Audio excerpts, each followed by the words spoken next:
चलिए, क्या हाल चाल है? ठीक है। तो आइए देखते हैं क्वेश्चन। पहला क्वेश्चन है, निम्नलिखित युग्मों पर विचार कीजिए। संविधान सभा की समितियां और अध्यक्ष। देखिए बाबू, आप सब लोग ये बात जानते हैं कि भारत के संविधान का निर्माण अगर हम देखें तो भारत के संविधान का निर्माण जो है संविधान सभा ने किया। लेकिन संविधान सभा संविधान बनाने को लेकर कई बड़ी समिति और कई छोटी समिति का गठन किया। कई बड़ी और कई छोटी समिति के सहयोग से संविधान सभा ने संविधान को बनाने का काम किया। मूलतः अगर देखा जाए तो 8 बड़ी समिति, 8 बड़ी समिति और 13 छोटी समिति, 8 बड़ी समिति और 13 छोटी समिति ने मिलकर जो है भारत के लिए संविधान बनाने में संविधान सभा को मदद किया था। जो 8 बड़ी समिति थी उसमें 3 बड़ी समिति के अध्यक्ष पंडित जवाहरलाल नेहरू थे। संघ शक्ति समिति, संघ शक्ति समिति, संघ संविधान समिति और राज्यों से समझौता करने वाली समिति। संघ शक्ति समिति, संघीय संविधान समिति और राज्यों से समझौता करने वाली समिति।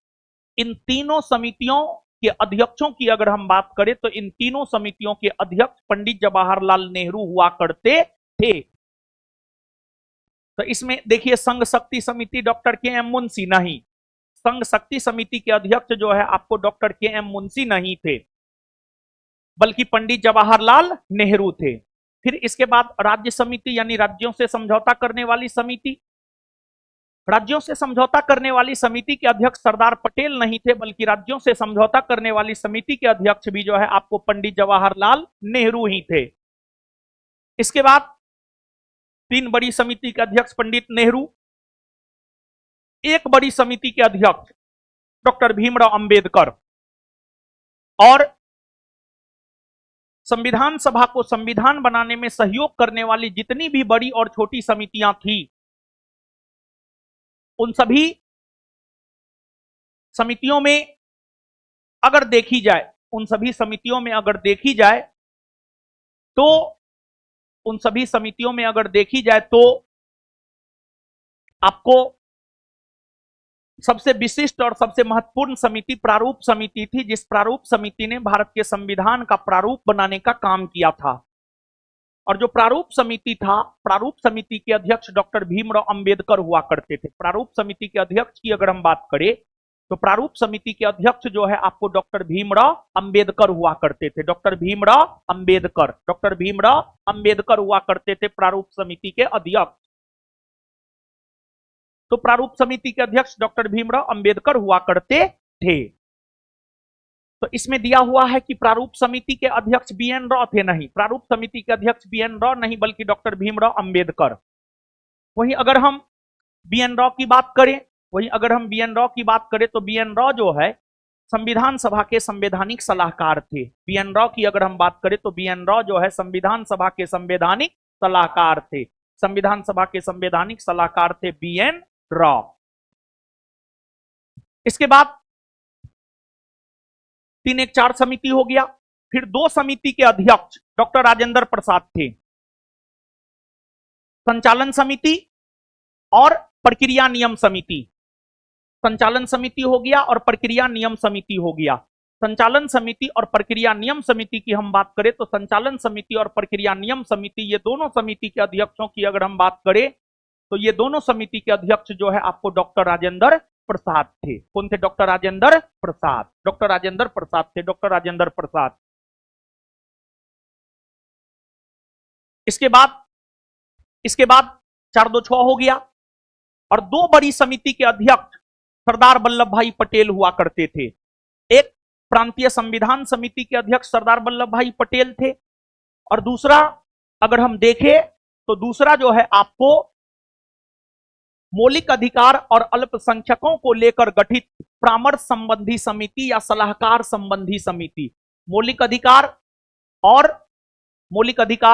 अल्पसंख्यकों को लेकर के गठित परामर्श या सलाहकार संबंधी समिति के अध्यक्ष भी आपको डॉक्टर सरदार पटेल थे। तो यहां पर जो है मौलिक अधिकार सलाहकार समिति के अध्यक्ष डॉक्टर राजेंद्र प्रसाद नहीं, बल्कि इसके अध्यक्ष हुआ करते थे सरदार वल्लभ भाई पटेल। तो एक बार रिकॉल कर देते हैं, संविधान सभा को 8 बड़ी समितियों ने संविधान बनाने में मदद किया था। जो 8 बड़ी समिति मदद किया था उसमें 3 बड़ी समिति के अध्यक्ष थे जवाहरलाल नेहरू, संघ शक्ति समिति, संघ संविधान समिति और राज्यों से समझौता करने वाली समिति। फिर 2 समिति के अध्यक्ष थे डॉक्टर राजेंद्र प्रसाद, संचालन समिति और प्रक्रिया नियम समिति के अध्यक्ष थे डॉक्टर राजेंद्र प्रसाद। फिर एक समिति प्रारूप समिति के अध्यक्ष थे डॉक्टर भीमराव अंबेडकर। फिर 2 समिति प्रांतीय संविधान समिति और मौलिक अधिकार और अल्पसंख्यकों को लेकर गठित परामर्श संबंधी समिति के अध्यक्ष थे कौन? सरदार वल्लभ भाई पटेल। तो कौन सुमेलित है? उपर्युक्त में से कोई नहीं।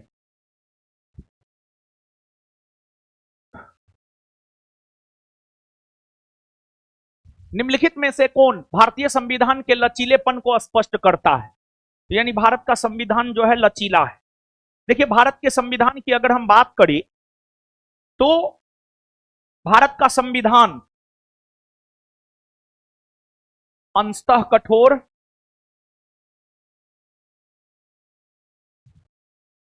और अंशतः लचीला है।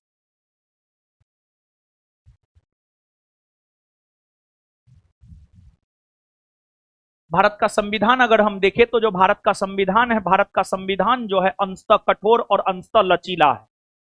भारत का संविधान जो है आपको अंशतः कठोर और अंशतः लचीला है। अंशतः कठोर और अंशतः लचीला है भारत का संविधान।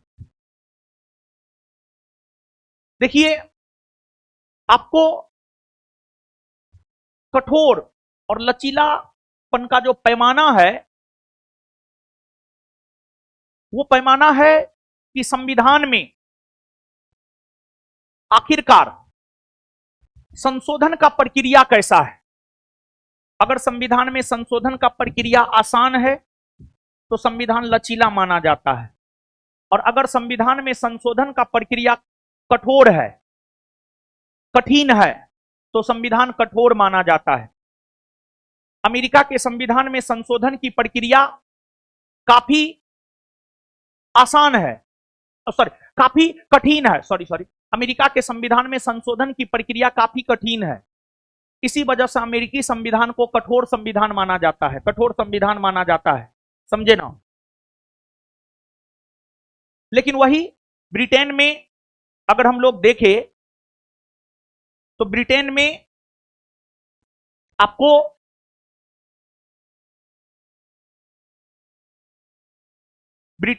आपको संविधान संशोधन की प्रक्रिया काफी आसान है, तो इसी वजह से ब्रिटेन का संविधान लचीला माना जाता है। विश्व का सबसे कठोर संविधान अमेरिका का संविधान और सबसे लचीला संविधान ब्रिटेन का संविधान। लेकिन अगर हम भारत के संविधान की बात करें तो जो भारत का संविधान है, भारत के संविधान में कुछ संशोधन साधारण बहुमत से होते हैं, और भारत के संविधान में कुछ संशोधन 2/3 बहुमत और आधे से अधिक राज्यों के अनुसमर्थन से होता है। तो कुछ प्रावधान में संशोधन साधारण बहुमत से हो जाता है, इसलिए हम कहते हैं कि भारत का संविधान जो है लचीला है आंशिक तौर पर, और कुछ प्रावधान में संशोधन 2/3 बहुमत और आधे से अधिक राज्यों के अनुसमर्थन से होता है, इसलिए कहते हैं भारत का संविधान आंशिक तौर पर कठोर भी है। जैसे अभी 131वां संविधान संशोधन विधेयक आया था जो कि पारित नहीं हो सका, क्योंकि 131वां संविधान संशोधन विधेयक संविधान संशोधन विधेयक था, और संविधान संशोधन विधेयक को 2/3 बहुमत से पारित करना होता है। और 2/3 बहुमत केंद्र की मोदी सरकार को है नहीं, इसी वजह से जो है ये क्या हो गया, पारित नहीं हो सका। समझे ना। और ये जो 131वां संविधान संशोधन विधेयक था, इसमें परिसीमन को लेकर के प्रावधान था। इसमें महिला आरक्षण को लेकर के, ऐसे महिलाओं को आरक्षण जो है 2023 में ही मिल चुका है। मतलब केंद्र की मोदी सरकार को यह पता था कि ऐसा होगा। देखिए बात क्या है, मसला क्या है आप समझिए, लेकिन उससे पहले एक बात हम आपको बताए थे पिछले दिनों टेस्ट में ही, कि जो है एक दिन पहले हम बताए थे कि बिहार दरोगा का एग्जाम जो है 19 अप्रैल को नहीं होगा, बताए थे ना। उसके बाद अगले दिन नोटिस आया था, नहीं होगा। चेयरमैन का कार्यकाल बढ़ गया है और बिहार दरोगा मेंस का एग्जाम अब बहुत शीघ्र हो जाएगा।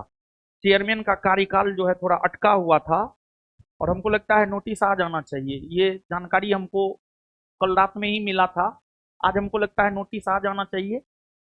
आ गया होगा, अगर नहीं आया होगा तो आ जाएगा या कल आ जाएगा नोटिस। चेयरमैन का कार्यकाल संभवतः बढ़ गया है जहां तक हमारी जानकारी है, और चेयरमैन का कार्यकाल बढ़ गया है तो चेयरमैन जो है कार्यकाल की वजह से ही जो है काम में शिथिलता लाए थे। और ये जो चेयरमैन महोदय है बहुत अच्छे हैं और मतलब टाइम से जो है काम करते हैं। तो हमको लगता है कि अब बहुत जल्दी जो है बिहार दरोगा का जितना भी एग्जाम है, बीपीएसएससी बोर्ड द्वारा जो भी एग्जाम कंडक्ट करवाया जाना है, सबको लेकर के अतिशीघ्र घोषणा किया जाएगा। तो मेंस का एग्जाम जो है कब होगा ये नहीं पता है, कि अभी एग्जैक्ट अगर कहिएगा तो एग्जैक्ट नहीं बता सकते हैं, परंतु चेयरमैन का कार्यकाल बढ़ गया है ये पता है हमको। ठीक है, संभवतः जहां तक हमारी जानकारी है।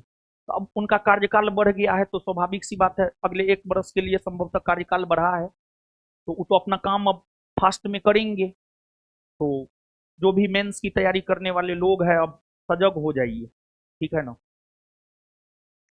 सजग हो जाइए कि ऐसे भी जो शिथिल हुआ होगा उसका 1799 में तो सीटना है। ठीक है, वो जो है 36,000 से 18×5 = 90, 9-10,000, 36,000 से 10,000 में आ सकता है, लेकिन 1799 में नहीं आ सकता है। समझे ना। तो भारत के संविधान को लचीला संविधान इसलिए कहा जाता है, ये नहीं,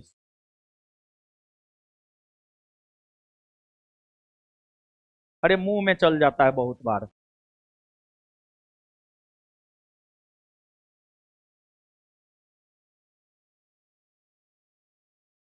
कीड़ा उड़ रहा है जी बहुत, ऐसा का है।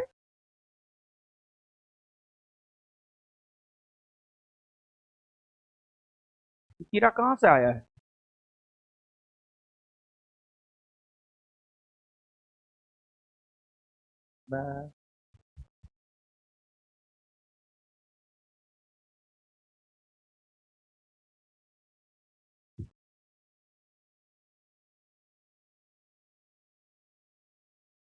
तो संविधान के अनेक प्रावधानों को संसद के साधारण या फिर विशेष बहुमत से संशोधित किया जा सकता है। हाँ, इसी वजह संविधान को लचीला संविधान कहते हैं। संविधान में संशोधन करने की पहल की शक्ति सिर्फ संसद को है, ना कि राज्य विधानमंडल को। सही है ये भी। यदि कोई संशोधन संघीय ढांचा से संबंधित है तो उसे राज्य विधानमंडल के पास भेजा जाता है। हाँ, भेजा जाता है, लेकिन ये काफी कठिन प्रक्रिया हो जाता है। इसको आप तब सही, ये स्टेटमेंट सही है, लेकिन क्वेश्चन के संदर्भ को समझिए। ये स्टेटमेंट सही है नो डाउट, लेकिन क्वेश्चन के स्टेटमेंट, क्वेश्चन के डिमांड को समझिए कि संविधान को लचीला क्यों कहा जाता है। तो संविधान को लचीला क्यों कहा जाता है, पहला और दूसरा स्टेटमेंट जो है प्रूव करता है। तीसरा स्टेटमेंट इस बात को प्रूव करता है कि संविधान को कठोर क्यों कहा जाता है, भारत के संविधान को आंशिक तौर पर कठोर क्यों कहा जाता है। तो इसका उत्तर क्या होगा, एक और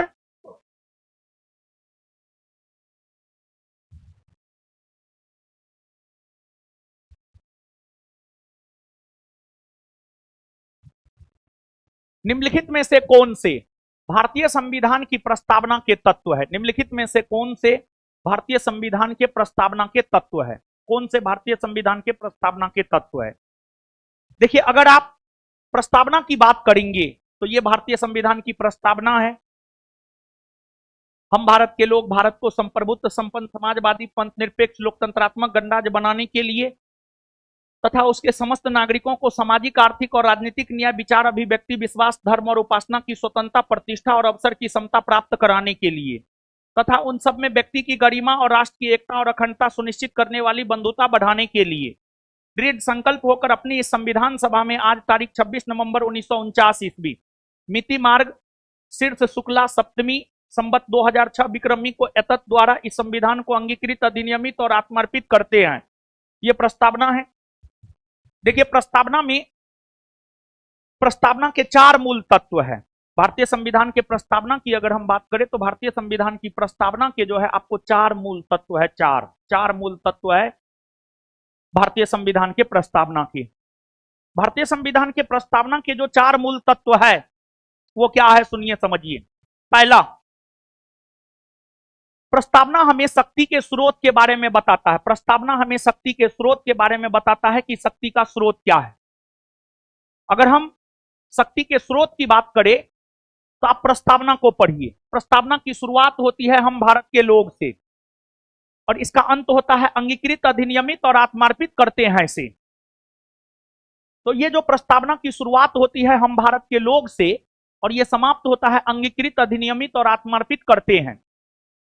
ये इस बात की ओर इशारा करता है कि शक्ति का स्रोत भारत के लोग है, अर्थात भारत की आम जनता है। भारत के लोग है अर्थात भारत की आम जनता है। तो प्रस्तावना का पहला मूल तत्व ये है। इसके बाद प्रस्तावना हमें भारत के स्वरूप या प्रकृति के बारे में बताता है। प्रस्तावना की अगर हम बात करें तो प्रस्तावना जो है हमें भारत के स्वरूप या प्रकृति के बारे में बताता है। प्रस्तावना हमें भारत के स्वरूप या प्रकृति के बारे में बताता है। प्रस्तावना हमें भारत के स्वरूप या प्रकृति के बारे में बताता है। कहां से किराए ये कोई स्प्रे और ना है, इस पे मारो ना यार, पूरा यहीं पे है ना जी। है क्या क्या किधर से आ रहा है? अरे है क्या, ये है क्या?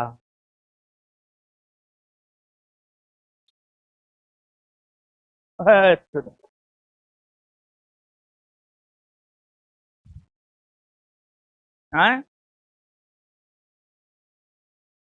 है खिड़की सटो जी, खिड़की सटो। अच्छा जी।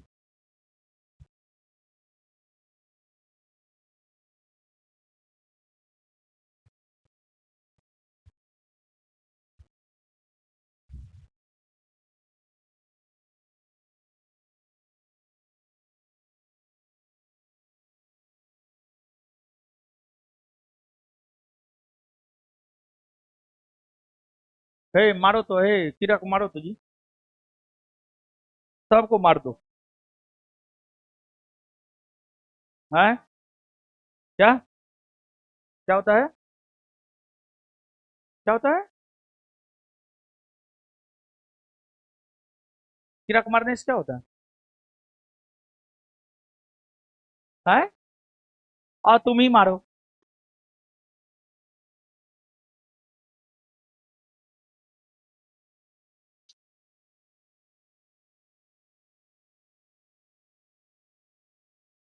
आओ ना, मारो ना जी।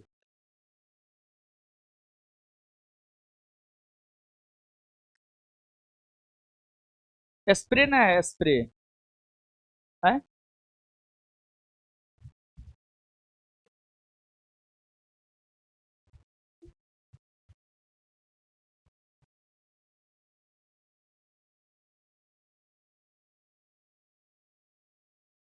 हाँ, सबको पकड़ के मर जाएगा तो हम क्या करें? डिस्टर्ब कर रहा है, हम क्या करें? मर जाए।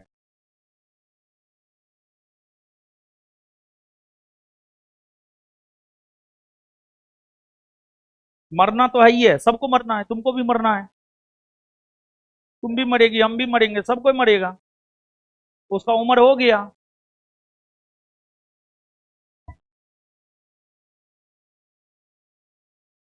कि ले जाओ, तुम चटनी बना के खा लेना। समझी?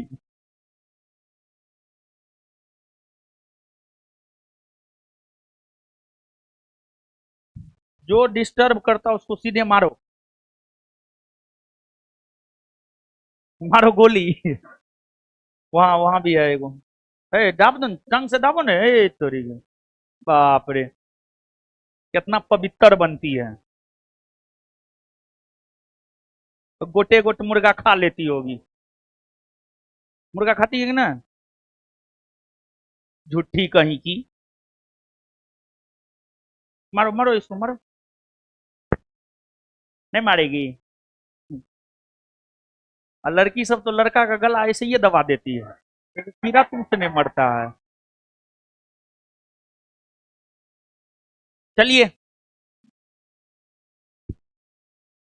अरे पीछे जो है ना, पीठ में भी चल गया था, नोच रहा है अब।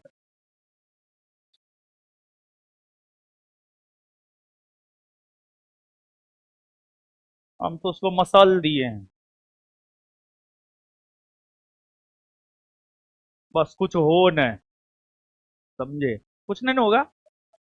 हाँ ठीक है, कुछ नहीं होगा। ये सब क्या क्या न बोल रही थी, काला आत्मा घुसेगा। घुस जाए हम में काला आत्मा? ओ, तवा बता रही थी। ब्लैक, काला, ये क्या होता है? कुछ नहीं होता है। नहीं कुछ नहीं होता, बोल दिया कुछ नहीं होता है, ठीक है, कुछ नहीं होता है। चलिए आइए अब।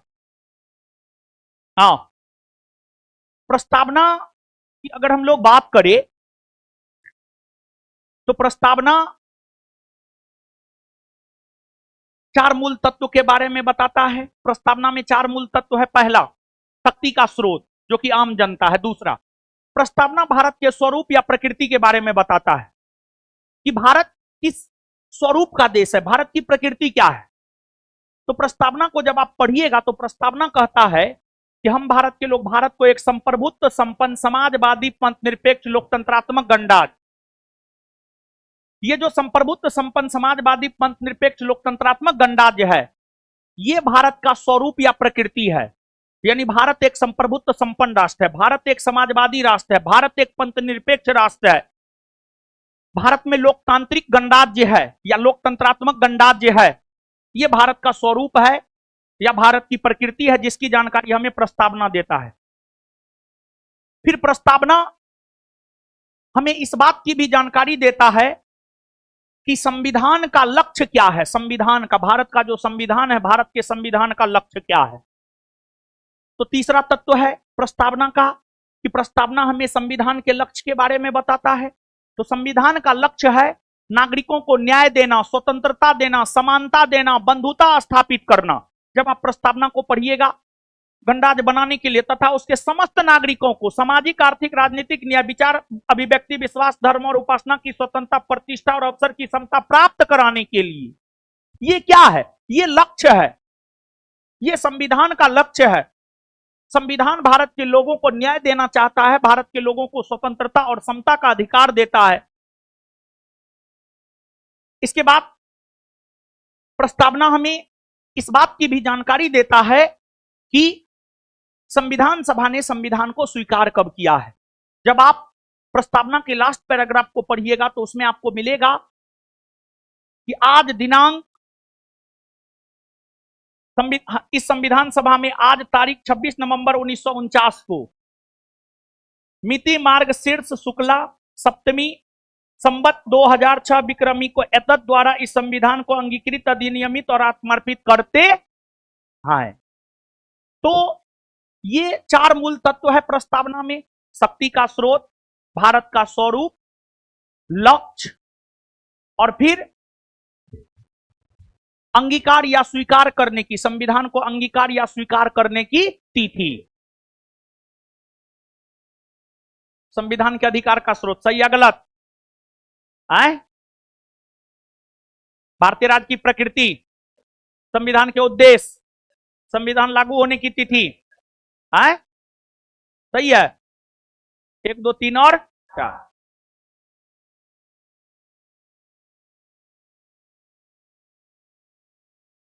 भारत के संविधान के अनुच्छेद 3 के अनुसार संसद विधि द्वारा, अनुच्छेद 3 के अनुसार संसद विधि द्वारा क्या कर सकता है? देखिए बाबू ध्यान दीजिएगा, अनुच्छेद 3,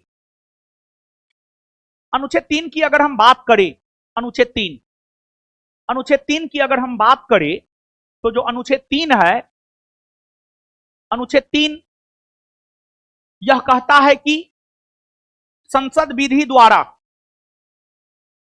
एक राज्य को पुनर्गठित कर कोई नया राज्य बना सकता है। बिहार को पुनर्गठित कर मिथिलांचल बना सकता है, उत्तर प्रदेश को पुनर्गठित कर पूर्वांचल नामक एक नया राज्य बना सकता है। तो संसद विधि द्वारा अनुच्छेद 3 के तहत कोई राज्य को पुनर्गठित कर नया राज्य बना सकता है, किसी राज्य की सीमा को बढ़ा सकता है, किसी राज्य के सीमा को घटा सकता है, किसी राज्य के नाम में परिवर्तन कर सकता है, किसी राज्य को 2 केंद्र शासित प्रदेश में बदल सकता है, जैसे कि जम्मू कश्मीर राज्य को 2 केंद्र शासित प्रदेश में बदला गया अनुच्छेद 3 के तहत ही। 2 केंद्र शासित प्रदेश को मर्ज किया जा सकता है, एक साथ एक में मिलाया जा सकता है, 2 केंद्र शासित प्रदेश को एक में मिलाया जा सकता है। तो ये सब काम अगर हम देखें तो ये सब काम जो है संसद विधि द्वारा अनुच्छेद 3 के तहत कर सकता है। तो पहला है, किसी भी देश पर आक्रमण की घोषणा कर सकेगी नहीं। किसी भी देश पर आक्रमण की घोषणा संविधान के अनुच्छेद 3 के तहत नहीं होता है, बल्कि इसकी घोषणा भारत के राष्ट्रपति करते हैं, और भारत के राष्ट्रपति इसकी घोषणा अनुच्छेद 352 के तहत करते हैं। किसी भी राज्य की सीमाओं में परिवर्तन कर सकेगी, हाँ। क्षेत्रफल बढ़ा सकेगी, हाँ। किसी भी राज्य के अंतर्गत स्वायत्त परिषद की स्थापना कर सकेगी, नहीं। किसी भी राज्य के अंतर्गत स्वायत्त परिषद की स्थापना अगर हम देखें तो 6ठी अनुसूची के तहत होता है। 6ठी अनुसूची के तहत अगर हम देखें तो 6ठी अनुसूची के तहत जो है किसी भी राज्य के अंतर्गत स्वायत्त शासी जिला परिषद का गठन जो है आपको किया जाता है। तो आंसर क्या हो जाएगा? 2 और 3।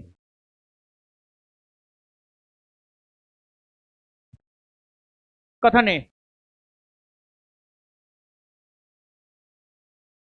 स्वतंत्रता से जुड़े मामलों में राज्य किसी व्यक्ति को ऐसे कार्य करने से रोक सकता है जो किसी अन्य को नुकसान पहुंचाते हैं। देखिए बाबू ध्यान दीजिएगा, मौलिक अधिकार, जब आप मौलिक अधिकार को पढ़ते हैं तो वर्तमान में भारत का संविधान हमें 6 प्रकार का मौलिक अधिकार देता है। पहला समानता का अधिकार, दूसरा स्वतंत्रता का अधिकार, तीसरा शोषण के विरुद्ध अधिकार, चौथा धार्मिक स्वतंत्रता का अधिकार, 5वां शिक्षा एवं संस्कृति का अधिकार, और 6ठा संवैधानिक उपचारों का अधिकार। नहीं होगा, कुछ नहीं होगा, टेंशन मत लो। मेरे पीठ में आया था, हम मसल दिए, कुछ नहीं हुआ हमको, अभी तक तो कुछ नहीं हुआ है, टेंशन मत लो, कुछ नहीं होगा, ठीक है। फिर आ गया,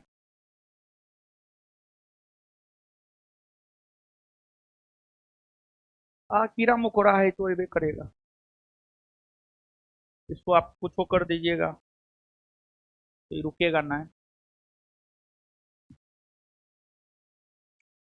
चलिए तो सुनिए,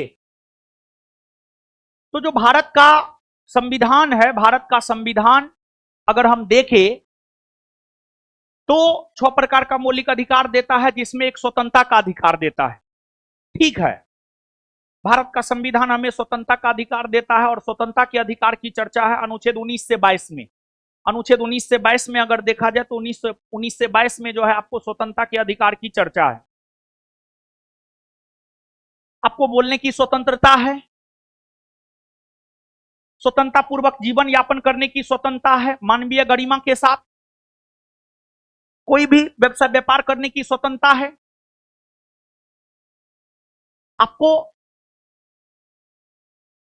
कई प्रकार की स्वतंत्रता है, ठीक है, आपको कई प्रकार की स्वतंत्रता है। तो क्या आप अपने स्वतंत्रता के अधिकार का उपयोग करने के लिए किसी दूसरे के स्वतंत्रता के अधिकार का हनन कर दीजिएगा? नहीं ना,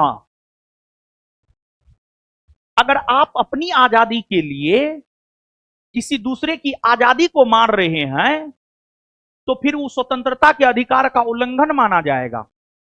ठीक है ना? तो ये जो स्टेटमेंट है कि स्वतंत्रता से जुड़े मामलों में राज्य किसी व्यक्ति को ऐसे कार्य करने से रोक सकता है जो किसी अन्य को नुकसान पहुंचाते हैं। और एक बात जानिए, मौलिक अधिकार और राज्य के नीति निर्देशक तत्व से संबंधित प्रश्नों में अगर राज्य शब्द का प्रयोग हो तो उसका मतलब समझना है भारत सरकार, राज्य सरकार, उसका मतलब ही समझना है। तो अब मान लिया जाए हम इसकी स्वतंत्रता को बाधित करते हैं तो सरकार उस पर रोक लगा सकता है, सरकार उस पर रोक लगा सकता है, क्योंकि जितना स्वतंत्रता का अधिकार हमें है उतना ही इनको भी है। तो अनुच्छेद 21 को देखिए ना, मानवीय गरिमा के साथ जीवन जीने का अधिकार जितना एक पुरुष को है उतना ही अधिकार एक महिला को भी है, उतना ही अधिकार एक महिला को भी है। तो अगर मान लिया जाए कि आप अपनी महिला साथी के स्वतंत्रता के अधिकार पर अंकुश लगाते हैं तो ये उनके मौलिक अधिकार का हनन माना जाएगा और उसके लिए सरकार पहल कर सकता है। तो ये स्टेटमेंट अब आशा करते हैं अब आप पूरे अच्छे से समझे होंगे। पहला नंबर स्टेटमेंट सही है या गलत? सही। कारण चूंकि स्वतंत्रता मानव समाज के केंद्र में है और गरिमापूर्ण मानव जीवन के लिए बेहद महत्वपूर्ण है, इसलिए इस पर प्रतिबंध बहुत ही खास स्थिति में लगाया जा सकता है। हाँ हाँ, दोनों सही है और व्याख्या भी सही है। व्याख्या सही इसलिए है क्योंकि स्वतंत्रता मानव समाज के केंद्र में है।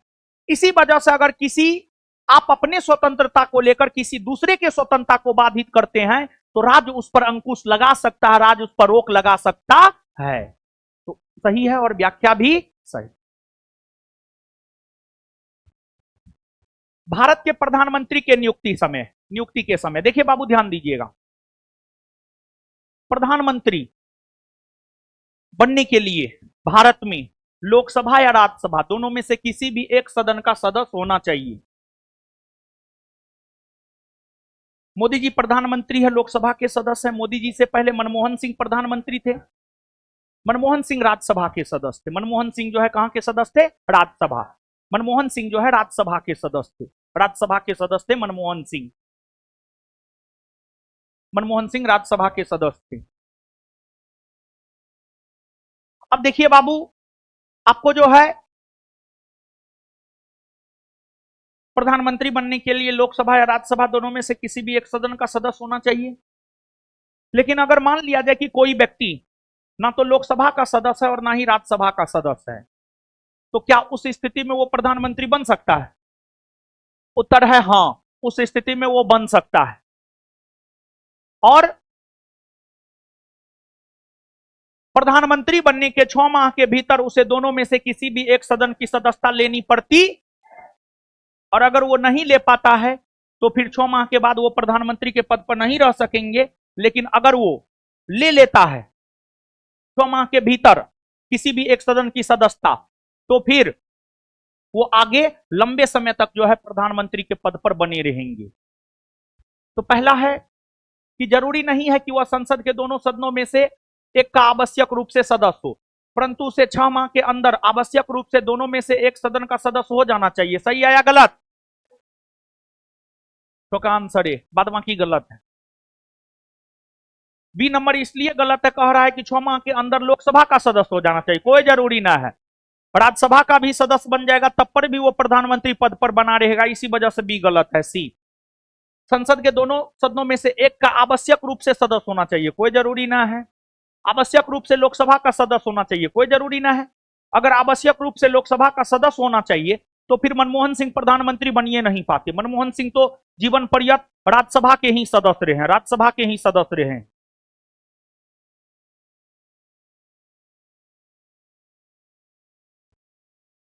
निम्नलिखित में से कौन सी किसी राज्य के राज्यपाल को दी गई विवेकाधीन शक्तियां हैं? किसी राज्य के राज्यपाल को दी गई विवेकाधीन शक्तियां हैं, विवेकाधीन शक्तियां हैं। देखिए बाबू ध्यान दीजिए, जानते हैं विवेकाधीन शक्ति इसका क्या मतलब है? देखिए,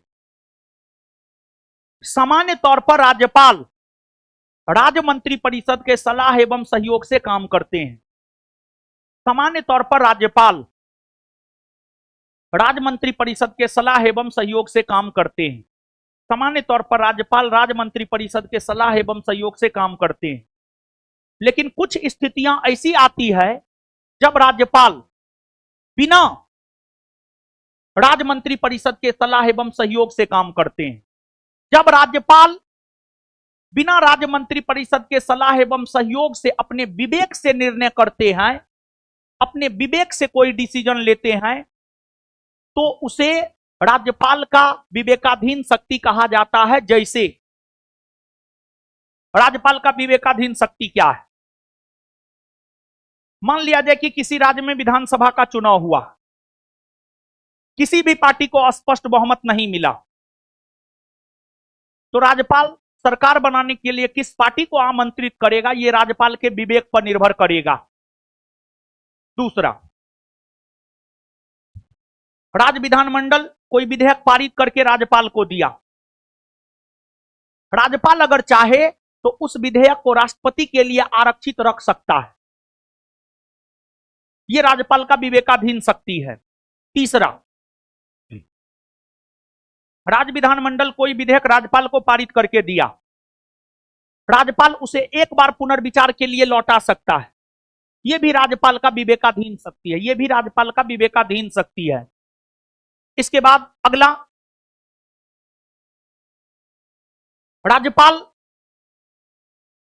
मान लिया जाए कि मुख्यमंत्री ने विधानसभा में बहुमत खो दिया है, तो मुख्यमंत्री की बात को मानना या ना मानना राज्यपाल के विवेक पर निर्भर करता है। उसका मन होगा मानने का तो मानेगा, नहीं मन होगा मानने का तो नहीं मानेगा। तो मतलब बात सीधी है यार, राज्यपाल सामान्य तौर पर मुख्यमंत्री और राज्य मंत्री परिषद के सलाह एवं सहयोग से काम करते हैं।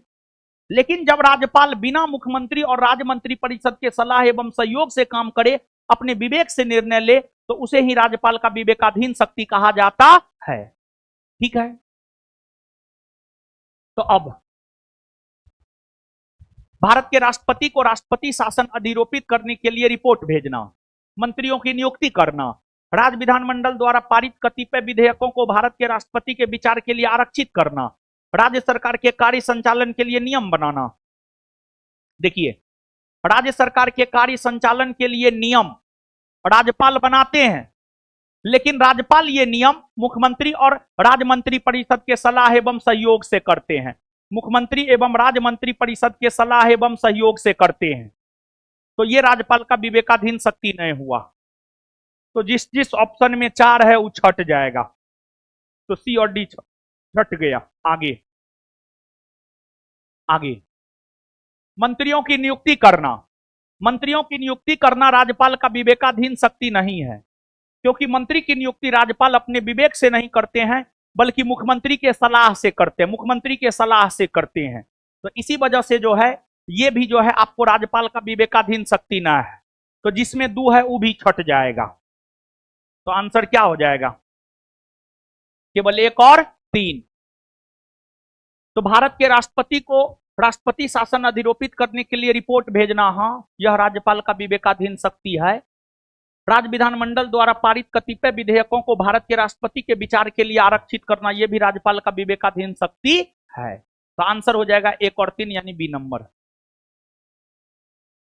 और ये जो अभी एईडीओ का आप लोग में से कोई एग्जाम दिए थे कि नहीं दिए थे? तुम लोग करता क्या है यार? दिया था? कितना लोग दिया है जी? है हाथ खड़ा करो ना। तुम में से कोई नहीं दिया है? करती क्या है तुम लोग? है मुर्गा बना के खाने आई है क्या जी तुम लोग? फॉर्म उर्म नहीं भरती है? एज नहीं पूरा है? ग्रेजुएशन नहीं हुआ है? कितना लोग का ग्रेजुएशन नहीं हुआ है जी?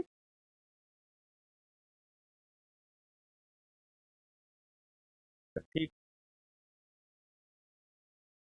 ग्रेजुएशन नहीं हुआ, तुम लोग इतना समझदार हो गया है, अब ये पढ़ने लगा है। आगे आइए। कोई विधेयक धन विधेयक समझा जाएगा। कोई विधेयक धन विधेयक समझा जाएगा यदि उसमें केवल निम्नलिखित विषयों से संबंधित उपबंध है। देखिए बाबू ध्यान दीजिएगा,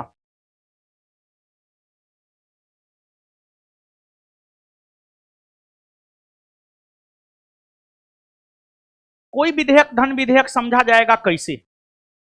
एक तो अगर हम धन विधेयक की बात करें तो धन विधेयक की परिभाषा जो है भारतीय संविधान के अनुच्छेद 110 में है। धन विधेयक की परिभाषा भारतीय संविधान के अनुच्छेद 110 में है। धन विधेयक को परिभाषित लोकसभा का अध्यक्ष करता है। अनुच्छेद 110 को जब आप पढ़िएगा, अनुच्छेद 110 के क्लाउज 1, अनुच्छेद 110 के क्लाउज 1 में इस बात का विवरण है कि कौन कौन चीज धन विधेयक में आएगा, और 110 के क्लाउज 2 में इस बात का विवरण है, अनुच्छेद 110 के क्लाउज 2 में इस बात का विवरण है कि कौन कौन प्रावधान जो है धन विधेयक में नहीं आएगा। जैसे जुर्माना वाला कोई चीज है वो धन विधेयक में नहीं आता है। जुर्माना से रिलेटेड अगर कोई चीज है तो वो धन विधेयक में नहीं आता है। लेकिन अगर मान लिया जाए कोई नया कर लागू करना है, वो चीज अगर कोई विधेयक में है तो वो धन विधेयक माना जाएगा। कोई कर हटाना है, कोई कर हटाना है, कर की दर बढ़ाना है, कर की दर घटाना है, कर की दर घटाना है,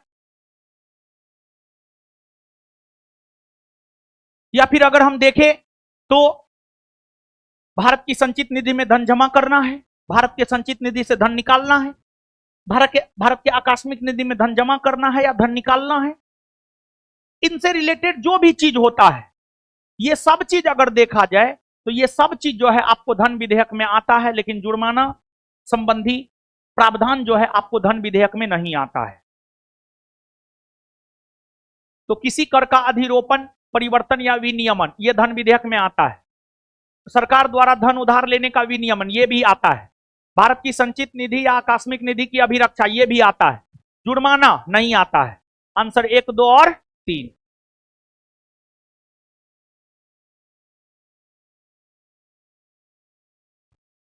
भारत के अविश्वास प्रस्ताव के विषय में निम्नलिखित कथनों पर विचार करें। देखिए बाबू, अविश्वास प्रस्ताव, नॉन कॉन्फिडेंस मोशन, जहां तक अविश्वास प्रस्ताव का सवाल है, अविश्वास प्रस्ताव की चर्चा संविधान में ना है, भारत के संविधान में ना है, बल्कि अविश्वास प्रस्ताव की चर्चा जो है लोकसभा के नियम में है, लोकसभा के नियम में है।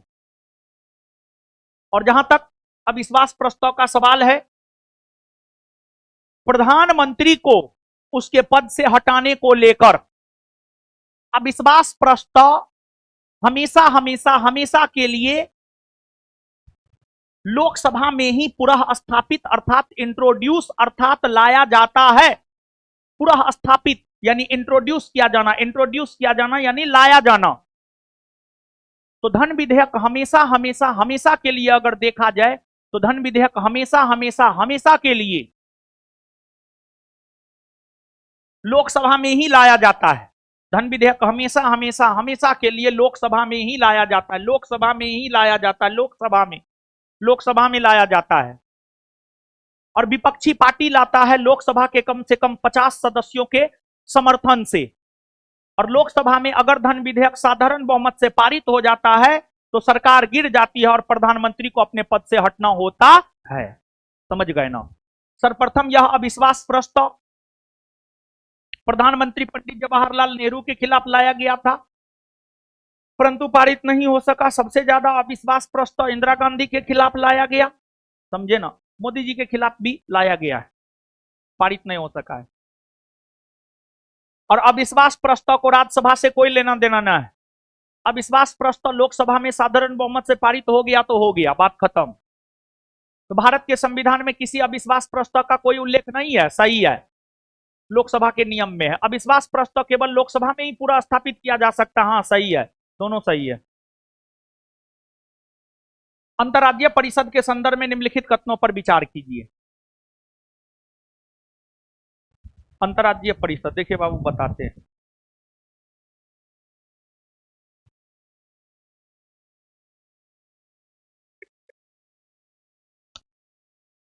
अंतर्राज्यीय परिषद, देखिए आपको एक सरकारिया आयोग है, सरकारिया आयोग। आप सब लोग जानते हैं कि जो सरकारिया आयोग है, सरकारिया आयोग का गठन 1983 में हुआ था। सरकारिया आयोग ने अपनी रिपोर्ट 1987 में दिया, फाइनल रिपोर्ट 1988 में प्रकाशित हुआ। फाइनल रिपोर्ट जो है 1988 में प्रकाशित हुआ, 1988 में प्रकाशित हुआ। सरकारिया आयोग की अगर हम बात करें, सरकारिया आयोग की अगर हम बात करें तो सरकारिया आयोग के सिफारिश पर ही अंतर्राज्यीय परिषद का गठन हुआ। और सरकारिया आयोग के सिफारिश पर अंतर्राज्यीय परिषद का गठन जो है 1990 में हुआ। और अंतर्राज्यीय परिषद का गठन 1990 में भारतीय संविधान के अनुच्छेद 263 के तहत हुआ, अनुच्छेद 263 के तहत हुआ। और जब कोई आयोग या परिषद संविधान के अनुच्छेदों के तहत गठित होता है तो उसे संवैधानिक आयोग माना जाता है, संवैधानिक आयोग। तो जो अंतर्राज्यीय परिषद है यह एक प्रकार का संवैधानिक आयोग है, संवैधानिक आयोग। और अंतर्राज्यीय परिषद की बैठक जो होती है, अंतर्राज्यीय परिषद की बैठक की अध्यक्षता जो है प्रधानमंत्री के द्वारा किया जाता है। प्रधानमंत्री जो है अंतर्राज्यीय परिषद के बैठक की अध्यक्षता करते हैं। तब इसमें आप देखिएगा, अंतर्राज्यीय परिषद के संदर्भ में निम्नलिखित कथनों पर विचार कीजिए। पहला, यह परिषद सांविधिक निकाय है जिसका गठन राज्य पुनर्गठन अधिनियम 1956 के तहत किया गया था। नहीं, नहीं। सांविधिक निकाय उस निकाय को कहा जाता है जिसे संसद अधिनियम पारित करके स्थापित करता है। सांविधिक निकाय उस निकाय को कहा जाता है जिसे संसद अधिनियम पारित करके गठित करता है, जिसे संसद अधिनियम पारित करके गठित करता है, अधिनियम पारित करके गठित करता है, उसी को जो है सांविधिक निकाय कहा जाता है। लेकिन सरकारिया आयोग के सिफारिश पर अंतर्राज्यीय परिषद का गठन अनुच्छेद 263 के तहत हुआ। इसी वजह से अंतर्राज्यीय परिषद एक प्रकार का संवैधानिक आयोग है, संवैधानिक।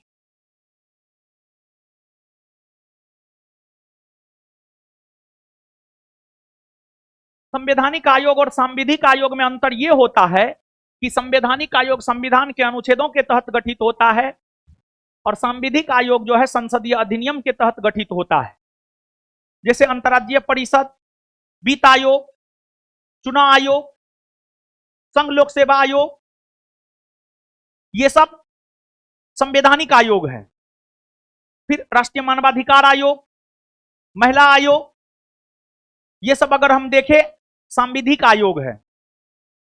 तो अंतर्राज्यीय परिषद संवैधानिक आयोग है, सांविधिक नहीं है। तो इसमें कह रहा है कौन कौन सही है, जिसमें एक है वो नहीं होगा। अब दो ऑप्शन बच रहा है। इस परिषद का अध्यक्ष प्रधानमंत्री होता है। हाँ, इस परिषद का अध्यक्ष प्रधानमंत्री होता है। हाँ, इस परिषद का अध्यक्ष प्रधानमंत्री होता है। दो सही है।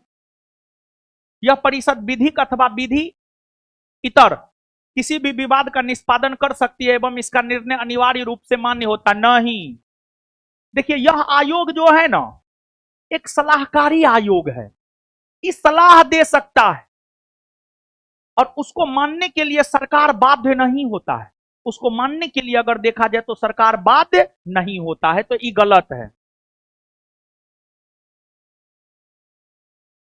केवल दो सही है।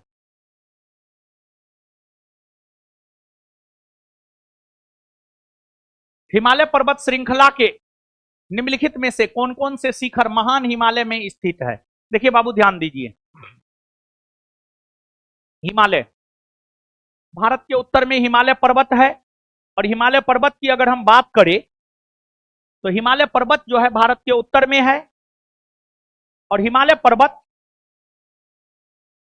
पश्चिम में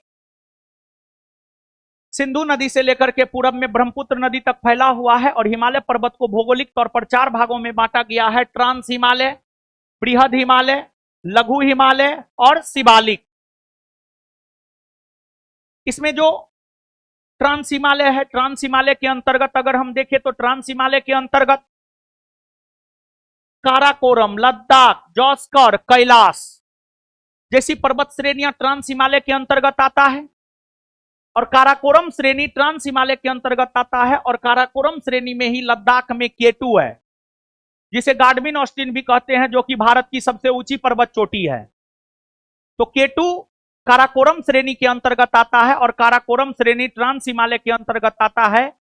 तो केटू की अगर हम बात करें तो जो केटू है, केटू बृहद हिमालय या महान हिमालय के अंतर्गत नहीं आता है, बल्कि केटू की अगर हम बात करें तो केटू जो है ट्रांस हिमालय के अंतर्गत आता है। एक बार फिर से सुनिए, भारत के उत्तर में हिमालय पर्वत है। हिमालय पर्वत को भौगोलिक तौर पर 4 भाग में बांटा गया है, ट्रांस हिमालय, बृहद हिमालय, लघु हिमालय और शिवालिक। और ये जो ट्रांस हिमालय है, ट्रांस हिमालय के अंतर्गत लद्दाख में काराकोरम, लद्दाख, जौस्कर और कैलाश जैसी पर्वत श्रेणियां आती है। और काराकोरम श्रेणी ट्रांस हिमालय के अंतर्गत आता है और काराकोरम श्रेणी में ही केटू है। केटू काराकोरम श्रेणी में ही अगर देखा जाए तो काराकोरम श्रेणी में ही क्या है, केटू। केटू केटू है, केटू केटू या गाडविन ऑस्टिन है, केटू या गाडविन ऑस्टिन है। केटू महान हिमालय का अंग नहीं है, बल्कि केटू जो है ट्रांस हिमालय का अंग है। तो इसमें देखिए केटू, केटू महान हिमालय या ग्रेट हिमालय में स्थित है नहीं, केटू महान हिमालय या ग्रेट हिमालय में स्थित नहीं है, बल्कि ये ट्रांस हिमालय में स्थित है। ट्रांस हिमालय जो कि भारत की सबसे ऊंची पर्वत चोटी है। तो जिसमें 2 है वो उत्तर नहीं होगा। दिमाग लगाना पड़ा कुछ।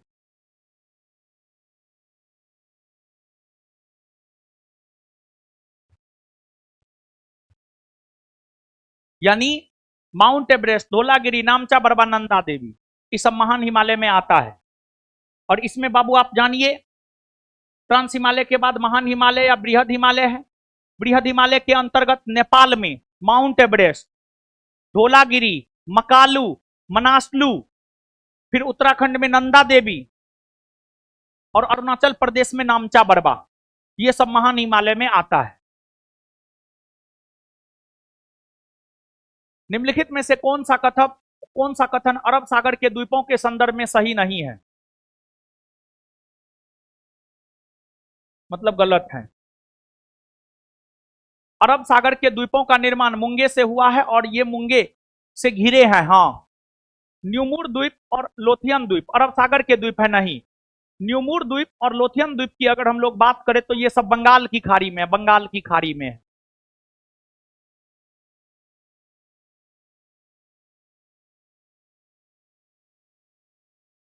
खाड़ी समझते हैं, खाड़ी किसे कहते हैं? देखिए, खाड़ी, ये बंगाल का खाड़ी वाला जलीय भाग है। बंगाल का खाड़ी पूरब में म्यांमार से, उत्तर में भारत और बांग्लादेश से और पश्चिम में भारत से घिरा हुआ है। खाड़ी किसे कहते हैं सुनिए, वह जलीय भाग जो 3 तरफ स्थलखंड से घिरा हो, वह जलीय भाग जो 3 तरफ स्थलखंड से घिरा हो और उसका एक सिरा या एक मुंह समुद्र या सागर से मिला हो।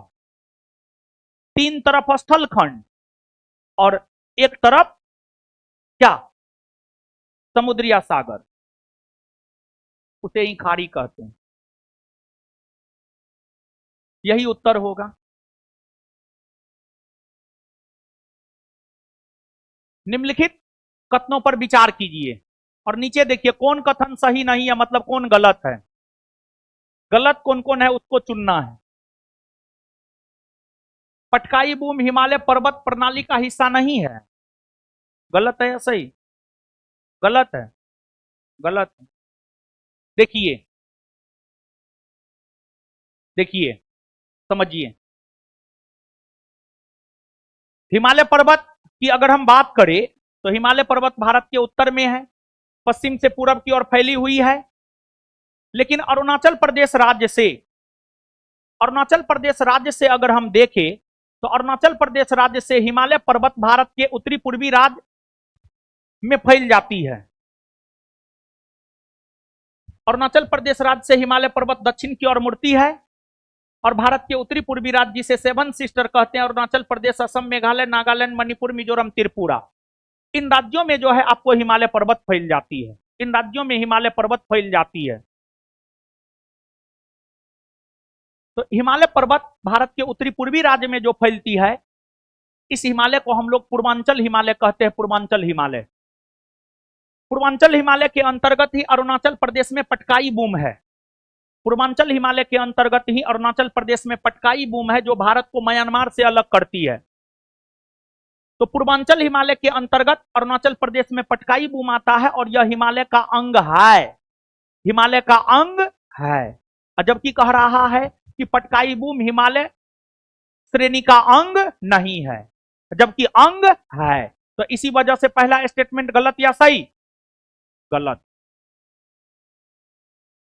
मणिपुर को मेलासिस बेसिन के रूप में भी जाना जाता है? नहीं, मणिपुर को मेलासिस बेसिन के रूप में नहीं जाना जाता है, बल्कि मिजोरम को मेलासिस बेसिन के रूप में जाना जाता है। लुसाई पहाड़ी पूर्वांचल पर्वत श्रेणी का हिस्सा है? हां, सही है। देखिए कैसे, हिमालय पर्वत अरुणाचल प्रदेश से दक्षिण की ओर मुड़ती है और भारत के 7 सिस्टर कहे जाने वाले राज्यों में फैल जाती है। यही पूर्वांचल हिमालय को नागालैंड में नागा पहाड़ी कहते हैं, मणिपुर में मणिपुरी पहाड़ी कहते हैं, मिजोरम में मिजो पहाड़ी या लुसाई पहाड़ी कहते हैं। मिजोरम में मिजो पहाड़ी या लुसाई पहाड़ी कहते हैं। मिजोरम में मिजो पहाड़ी या लुसाई पहाड़ी कहते हैं। तो मिजो पहाड़ी को ही लुसाई पहाड़ी कहा जाता है, जो कि आपको मिजोरम में है, और यह पूर्वांचल हिमालय का हिस्सा है। पूर्वांचल हिमालय का हिस्सा है। फुमडी के लिए प्रसिद्ध लोकटक झील नागालैंड में स्थित है।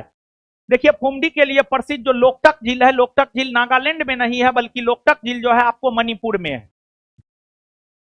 मणिपुर में है। और विश्व का एकमात्र तैरता हुआ राष्ट्रीय उद्यान किबुल लामजाओ राष्ट्रीय उद्यान की अगर हम बात करें, तो किबुल लामजाओ राष्ट्रीय उद्यान जो है आपको लोकटक झील में ही है। और यह झील संगाई हिरन के लिए प्रसिद्ध है। संगाई हिरन संकटग्रस्त प्राणी है, और एकमात्र राष्ट्रीय उद्यान किबुल लामजाओ राष्ट्रीय उद्यान है जहां पर संगाई हिरन पाई जाती है। बताइए कौन सही नहीं है, कौन कौन गलत है? 1, 2 और 4।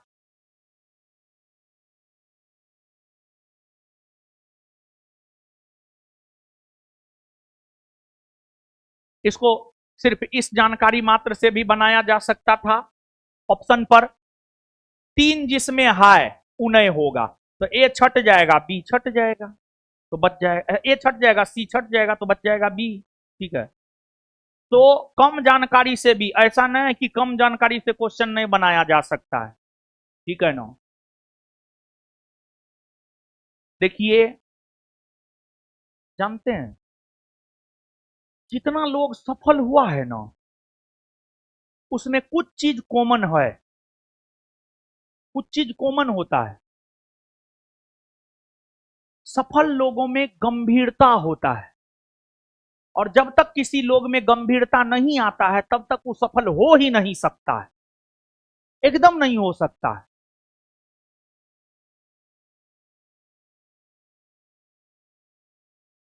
सफल होने के लिए अपने में गंभीरता लाइए, थोड़ा सोचिए, मानव हैं आप, थोड़ा सोचिए, सकारात्मक रहने का प्रयास कीजिए, अकबकाइए नहीं, चाहे सिचुएशन कैसा भी हो, सिचुएशन पक्ष में हो, विपक्ष में हो, एग्जाम अच्छा गया हो, खराब गया हो, नहीं, एकदम नहीं। और एक बात जानिए, जो कैमरा पर आकर के चर्चा कर रहा है, भर भर कर रहा है, उसका रिजल्ट नहीं होना है। गंभीरता लाइए, गंभीरता, और बंद कमरे में पढ़ने का प्रयास कीजिए, तब जाकर के सफलता हाथ लगेगा। आजकल जो है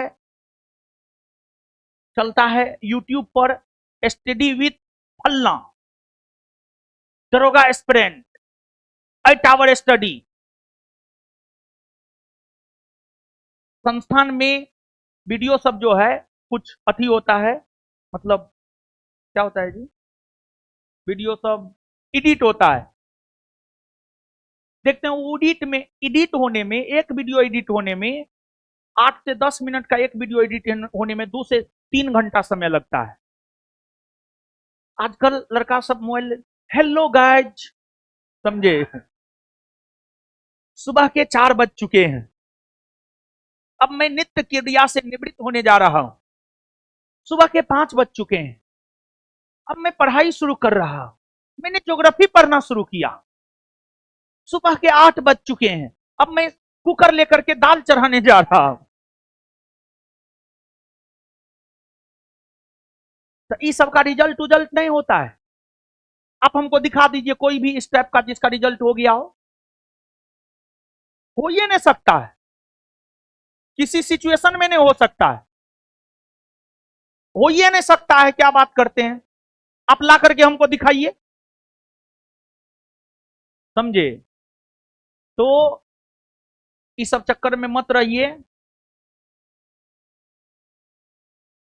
हम यही बोलना चाह रहे हैं, जिस रोज आप में गंभीरता आ गया, उस रोज आप सफल हो जाइएगा। क्लासों में ज्यादा चेंचे करते हैं, नहीं होगा रिजल्ट। उल्लक्षण है रिजल्ट नहीं होने का, एकदम उल्लक्षण है रिजल्ट नहीं होने का, समझे। तो गंभीरता लाइए, और मानव है आप, सोचिए, थोड़ा तरीका से चलिए, सही को सही, गलत को गलत समझिए, समझे। नहीं तो जीवन भर को ना करते रह जाइएगा। मेरा क्या है, मेरा जो होना था हुआ।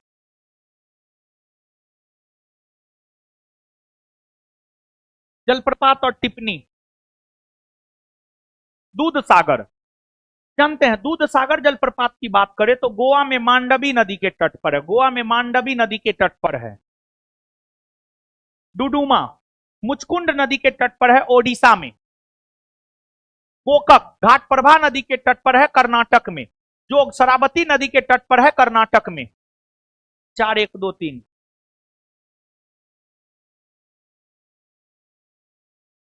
और जलप्रपात समझते हैं जी, अरे पठारी भाग से ऊपर से नीचे की ओर गिरते हुए तीव्र गति के जल को ही हम लोग जलप्रपात कहते हैं, समझे। सिनेमा सब में दिखाया जाता है, ऐसे नवादा में है भी ककोलत जलप्रपात। अभी तो गर्मियों के मौसम में तो जाने का वहां रहता है। नवादा वाला है जी, नवादा वाला कितने लोग हैं, गए हैं ककोलत, गए हैं, नहीं गए हैं तो जाना चाहिए महाराज आप लोग को।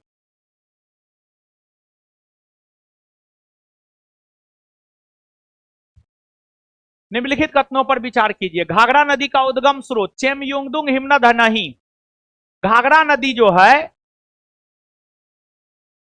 तिब्बत के पठारी भाग के मापचाचुंग ग्लेशियर से निकलता, मापचाचुंग, मापचाचुंग। और घाघरा नदी गंगा से आकर के बिहार के छपरा में मिलती है। घाघरा गंगा की सहायक नदी है। घाघरा नदी जो है तिब्बत के पठारी क्षेत्र में स्थित मापचाचुंग हिमनद से निकलती है और यह छपरा के निकट गंगा में मिलती है। ब्रह्मपुत्र नदी का उद्गम स्रोत तिब्बत में स्थित मापचाचुंग हिमनद है नहीं। ब्रह्मपुत्र नदी का उद्गम स्थल जो है तिब्बत के मानसरोवर झील में स्थित चेमयुंगदुंग हिमनद है, चेमयुंगदुंग हिमनद है। और ब्रह्मपुत्र नदी को तिब्बत में सांगपो, और ब्रह्मपुत्र नदी जब अरुणाचल प्रदेश में प्रवेश करती है तो वहां पर दिहांग दिबांग, और जब असम में बहती है तो ब्रह्मपुत्र, और फिर जब बांग्लादेश में बहती है तो जमुना। और ब्रह्मपुत्र नदी बांग्लादेश में मेघना से जाकर मिल जाती है और मेघना के नाम से ही अपना जल बंगाल की खाड़ी में गिराती है। कौन सा कथन सही है, ना तो एक ना ही दो।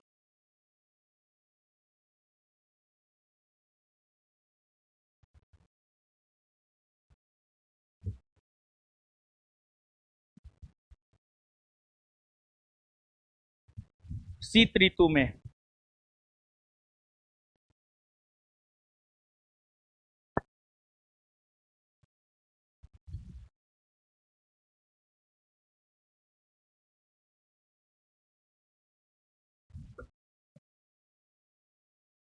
शीत ऋतु में यानी ठंड के मौसम में गोदावरी, कृष्णा एवं कावेरी नदियों के डेल्टाई प्रदेशों में आने वाले उष्णकटिबंधीय चक्रवात किस सागर या महासागर में उत्पन्न होते हैं? देखिए बाबू, गोदावरी, कृष्णा एवं कावेरी नदी के डेल्टाई प्रदेश, तो गोदावरी नदी डेल्टा आंध्र प्रदेश के तट पर है, कृष्णा नदी डेल्टा आंध्र प्रदेश के तट पर है, कावेरी नदी डेल्टा तमिलनाडु के तट पर है। यानी आंध्र प्रदेश और तमिलनाडु के तट पर शीत ऋतु में जो चक्रवात आता है, शीत ऋतु में जो चक्रवात आता है, चक्रवात यानी तूफानी पवन, तूफानी पवन यानी जिस पवन की गति 150 से 200 किलोमीटर हो, जिस पवन की गति 150 से 200 किलोमीटर प्रति घंटा हो, उसी को चक्रवात हम लोग कहते हैं, चक्रवात। तो जो शीत ऋतु में यानी नवंबर दिसंबर के माह में, शीत ऋतु में यानी नवंबर दिसंबर के माह में जो भारत के पूर्वी तट यानी अरुणाचल प्रदेश और तमिलनाडु, सॉरी आंध्र प्रदेश और तमिलनाडु, सॉरी आंध्र प्रदेश और तमिलनाडु के तट पर उष्णकटिबंधीय चक्रवात यानी तूफानी पवनों की उत्पत्ति होती है, इसका कारण कौन सा सागर है? बंगाल की खाड़ी, बंगाल की खाड़ी ऑप्शन में है, ऑप्शन में ना है। तो बंगाल की खाड़ी ऑप्शन में ना है तो सुनिए, बंगाल की खाड़ी में अंडमान निकोबार द्वीप समूह है। अरे यार ऑप्शन से तो छट रहा है, यहां पर कहां से आएगा पवन? अरब सागर से यहां पवन जाएगा कि बंगाल की खाड़ी से पवन आएगा? लेकिन बंगाल की खाड़ी ऑप्शन में ना है, तो बंगाल की खाड़ी में अंडमान निकोबार द्वीप समूह है। बंगाल की खाड़ी में जो अंडमान निकोबार द्वीप समूह है, जिसमें ऊपरी हिस्सा अंडमान, अंडमान से सटा हुआ जो जलीय भाग है, इसको कहते हैं अंडमान सागर। क्या कहते हैं? अंडमान सागर। तो अंडमान सागर ऑप्शन के अकॉर्डिंग उत्तर हो जाएगा, लेकिन अगर बंगाल की खाड़ी ऑप्शन होता तो फिर बंगाल की खाड़ी ही आंसर होता। बात समझे हाँ या ना?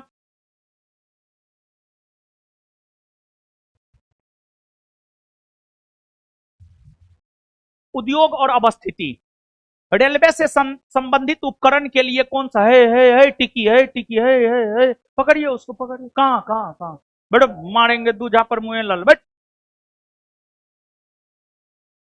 अभी तुरंत समझाए, गंभीरता लो जा रहा है, दूजा पर मारेंगे हम, नानी ये याद आ जाएगा। यानी रेलवे उपकरण, रेलवे उपकरण जैसे पहिया हो गया, इंजन हो गया, रेलवे से संबंधित जो भी कल पुर्जा है वो सब चीज हो गया। इससे संबंधित भिलाई, भिलाई, भिलाई, हाँ भिलाई होगा। मोटर वाहन उद्योग के लिए जबलपुर मध्य प्रदेश का, भिलाई छत्तीसगढ़ में है, जबलपुर मध्य प्रदेश में। पोत निर्माण उद्योग के लिए केरल का कोच्चि, और साइकिल के लिए पंजाब का लुधियाना। 3 4 1 2।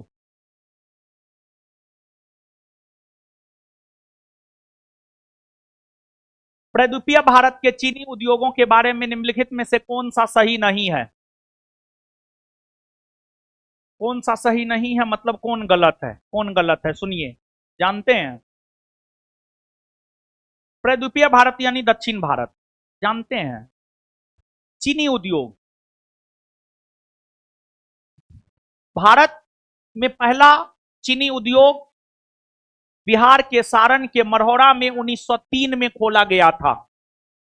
और पता है, चीनी उद्योग के लिए गन्ना कच्चा माल के तौर पर काम करता है। गन्ना जो है कच्चा माल के तौर पर काम करता है।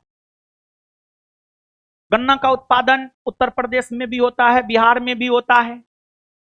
और भारत के मानचित्र को जब आप देखेंगे तो उत्तरी भारत के तुलना में जो प्रद्वीपीय भारत या दक्षिण भारत है, दक्षिण भारत में गन्ना की खेती के लिए अनुकूलतम स्थिति देखने को मिलती है।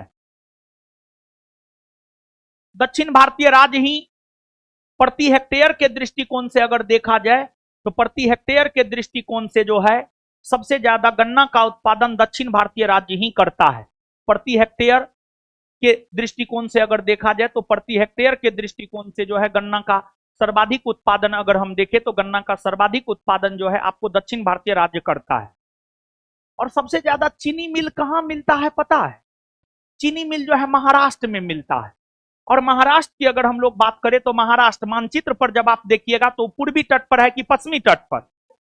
पश्चिमी तट पर है। कौन तट पर है? पश्चिमी तट पर है।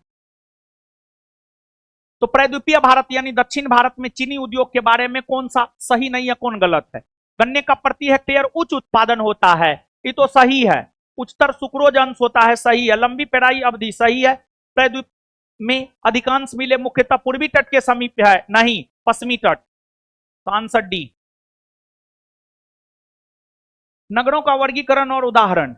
औद्योगिक नगर भिलाई, भिलाई छत्तीसगढ़ में है। यह एक औद्योगिक नगर है। यहां पर जो है Indian iron and steel company, मतलब एक प्रकार से देखा जाए तो लोह इस्पात संयंत्र है। और लोह इस्पात संयंत्र भिलाई, छत्तीसगढ़ के भिलाई में है। और छत्तीसगढ़ के भिलाई में जो लोह इस्पात संयंत्र है वो किस देश के मदद से स्थापित किया गया है? रूस के मदद से स्थापित किया गया है द्वितीय पंचवर्षीय योजना के दौरान। परिवहन नगर विशाखापत्तनम एक बंदरगाह है, आंध्र प्रदेश के तट पर है। और यह भारत का सबसे गहरा बंदरगाह है। और बंदरगाह परिवहन नगर के तौर पर ही काम करता है, तो विशाखापट्टनम का संबंध परिवहन नगर से है। खनन नगर सिंगरौली है मध्य प्रदेश का। गैरीसन छाबड़ी नगर पंजाब के अंबाला में है। तो 2 1 3 4।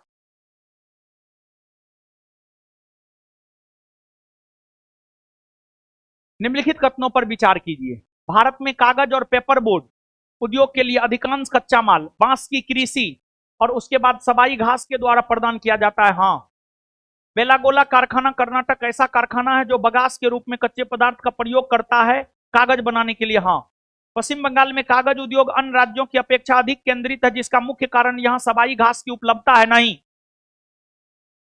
पश्चिम बंगाल को सबाई घास की प्राप्ति, एक तो पश्चिम बंगाल में सबाई घास की उपलब्धता नहीं है।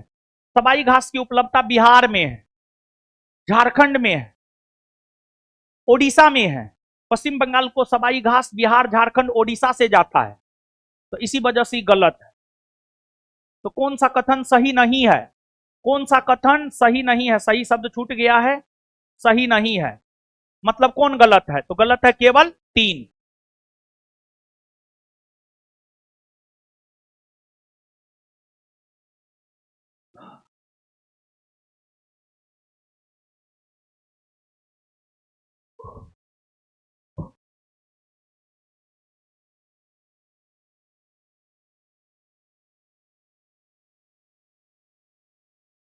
देखिए बाबू सुनिए, जानते हैं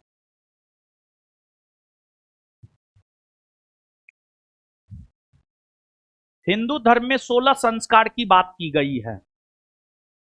16 संस्कार में से अंतिम संस्कार है अंत्येष्टि संस्कार। अंत्येष्टि संस्कार यानी अंतिम संस्कार। जब आप मरिएगा ना तो आपको जो जलाया या दफनाया जाएगा वही अंत्येष्टि संस्कार होता है, वही अंत्येष्टि संस्कार होता है। देखिए, आपको हर धर्म में अंतिम संस्कार की अलग अलग विधियां प्रचलित है। जैसे हिंदू धर्म में जला दिया जाता है पूरा, इस्लाम धर्म में दफनाया जाता है, और फिर पारसी में मृत्यु के बाद सबको एक ऊंचाई पर रखा जाता है। कौवा, चील, बाज ये सब नोच नोच के खाता है। फिर उसके बाद उसका जो बचा हुआ अंश होता है उसका दाह संस्कार कर दिया जाता है। पारसियों का मानना है कि इससे पर्यावरण में शुद्धता और पवित्रता आता है। समझे ना? ऐसा पारसियों का मानना है। तो यही सब जो विधि है, यही आंशिक पूर्ण दाह संस्कार, आंशिक दफनाना, पूर्ण दफनाना, और दाह संस्कार यानी पूरी तरीका से जला करके जो है भस्म कर देना, जो कि हिंदू धर्म में होता है। इस्लाम धर्म में लोग कहेगा जलेगा, उसको दर्द होगा, कष्ट होगा। क्या दर्द होगा? उसमें आत्मा ही नहीं है, तो उसको क्या दर्द होगा, क्या कष्ट होगा? जिस शरीर में आत्मा ही नहीं है, शरीर नश्वर हो गया है, शरीर में जान ही नहीं है, तो उसको क्या दर्द कष्ट होगा? मान लिया जाए कि उंगली का ऑपरेशन करना है, उंगली को भोत कर दिया गया, इसमें जो करना है चीर फाड़ करते रहिए। ऑपरेशन जो डॉक्टर करता है, जैसे पेट चिरना है, तो भोत कर देता है आदमी को पता नहीं चले, बाद में ऑपरेशन के बाद उसको दर्द होता है। जब नसा फटता है ना, कुछ दिया जाता है, समझे। हमारा भी ऑपरेशन हुआ है एक बार, तो पता नहीं हमसे बात करते करते 1 मिनट में क्या किया पता ही नहीं चला, समझे। हम तो गरिया रहे थे, बाद में हमको पता चला बहुत गाली दिए, समझे, डॉक्टर को।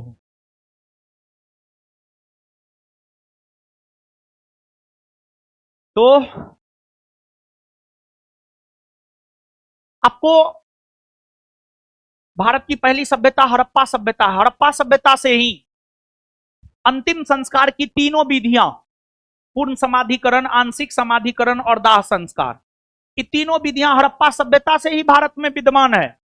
उस समय इस्लाम धर्म का उदय और भी नहीं हुआ था। इस्लाम धर्म का उदय तो 7वीं सदी ईस्वी में हुआ है, जबकि हड़प्पा सभ्यता 2500 ईस्वी पूर्व का सभ्यता है। तो ये दाह संस्कार की विधियां पहले से प्रचलन में है। अब पूर्वी भारत में कैसे होता था, पश्चिमी भारत में कैसे होता था? तो पूर्वी भारत में अगर हम देखें, तो पूर्वी भारत में जो है संपूर्ण समाधान, पश्चिमी भारत में आंशिक समाधान, और दक्षिणी भारत में पूरब पश्चिम दिशा, और महाराष्ट्र में उत्तर दक्षिण दिशा। कोई मिल रहा है? हैं? डी डी क्या? डी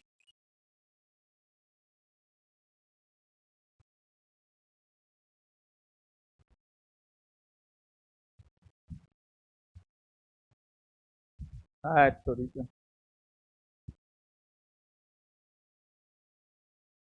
एकदम तुम बददिमाग है जी,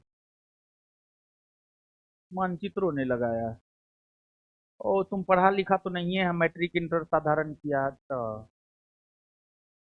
राम बाबू ठीक है, वो पढ़ता है, उसको पता है कहाँ मानचित्र लगाना। कहाँ गया है राम बाबू जी? एग्जाम देने गया एईडीओ का। हमारा बहुत स्टाफ सब जो है, स्पेशली जो उस पे बचता है ना, उस पे बचने वाला बहुत को नौकरी हो गया है। इसी वजह से आप देखते होंगे हमेशा चेंज होते रहता है, वो पढ़ते पढ़ते नौकरी ले लेता है। एगो तुम लोग को बताओ, पार्ट टाइम काम करके नौकरी लेके चल जाता है, समझा। एगो मेरा झारखंड का स्टाफ था चंदन, जेपीएससी का मेंस लिखा है, समझा। एगो तुम लोग है, तुम लोग को क्या ही बोले हैं।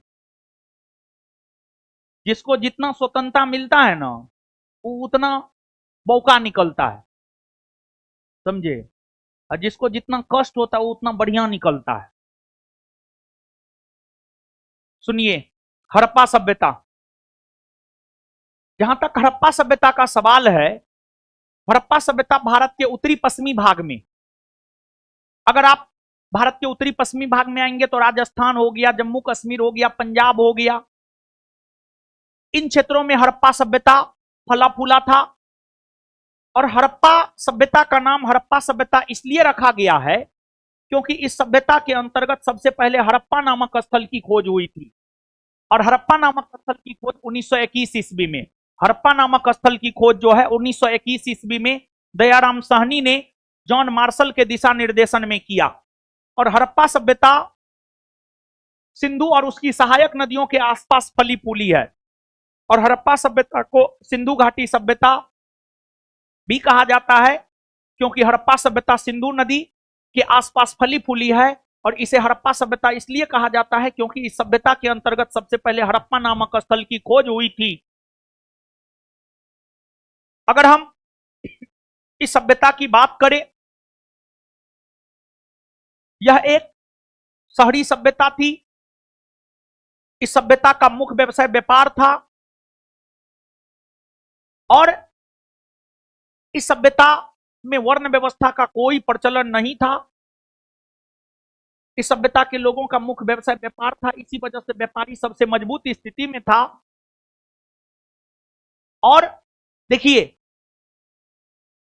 जैसे हम मानव हैं, हम मानव का जीवन 4 अवस्थाओं से गुजरता है, या उसको जितना अवस्था में लेकर के जा सकते हैं जाइए। एगो बचपना, जिसमें ना कुछ समझ होता है, जो मन होता है वो करते हैं। फिर बचपना के बाद युवावस्था, युवा होते हैं, 14 साल से ज्यादा हो गया, 15-16 साल के हो गए, युवा हो गए। 15 से लेकर 30 साल तक युवावस्था। युवावस्था तो आगे और भी है, ऐसे मोदी जी तो 75 वर्ष से ज्यादा हो गया, अभी वो भी युवे हैं। नेता सब 60 वर्ष में कहेगा हम युवे हैं, समझे। राहुल गांधी का 55-60 के आसपास उम्र होगा, वो कहता हम युवे हैं, समझे। तो जैसे हम मानव का जीवन बाल्यावस्था, युवावस्था, प्रौढ़ावस्था, वृद्धावस्था कई चरणों से होकर गुजरता है, उसी प्रकार सभ्यताएं भी कई चरणों से होकर गुजरता है। कोई भी सभ्यता प्रारंभिक दौर अपरिपक्व होता है, फिर आगे वो परिपक्व होता है, फिर उसका धीरे धीरे पतन होता है। ऐसा नहीं है कि कोई सभ्यता अचानक उदय हुआ, अचानक पतन हो गया, ऐसा नहीं होता है। किसी भी सभ्यता का ना तो अचानक उदय होता है, ना ही अचानक पतन होता है। उदय भी धीरे धीरे होता है और पतन भी धीरे धीरे होता है। उदय हुआ प्राक, फिर अपने सबसे बेहतर दौर में रहेगा, फिर पतन की ओर जाएगा। तो आपको कुछ हड़प्पाई स्थल है, जैसे धोलावीरा हो गया, राखी गढ़ी हो गया। राखी गढ़ी हरियाणा में है, जो कि भारत में सभी हड़प्पाई स्थलों में सबसे बड़ा है। धोलावीरा गुजरात में हो गया। ये सब ऐसे हड़प्पाई स्थल है जहां पर हड़प्पा सभ्यता से जुड़े प्रारंभिक प्रमाण भी मिले हैं, और जब हड़प्पा सभ्यता अपने सबसे उन्नत अवस्था में था वहां के भी प्रमाण मिले हैं, और जब हड़प्पा सभ्यता का पतन हो रहा था वहां के भी प्रमाण मिले हैं। मतलब इन हड़प्पाई स्थलों से तीनों चरणों का प्रमाण जो है आपको मिला है। तो ये जो है, इस संस्कृति का उदय भारतीय उपमहाद्वीप के पश्चिमोत्तर भाग में हुआ है। यहीं से इसका विस्तार दक्षिण और पूरब की ओर हुआ है। सही है या गलत? सही है। हड़प्पा संस्कृति का नाम इसके हड़प्पा नामक नदी के किनारे स्थित होने के कारण पड़ा है? नहीं, हड़प्पा संस्कृति का नाम हड़प्पा इसलिए पड़ा है क्योंकि सर्वप्रथम हड़प्पा नामक स्थल की खोज हुई है, और यह सिंधु नदी के किनारे है। धोलावीरा और राखी गढ़ी में हड़प्पा संस्कृति की तीनों अवस्थाएं, प्राक अवस्था, प्राक हड़प्पा, हड़प्पा कालीन तथा उत्तर हड़प्पा मिलती है। हाँ, तो कौन सा सही है? 1 और 3। तो जिसमें 2 है नहीं होगा।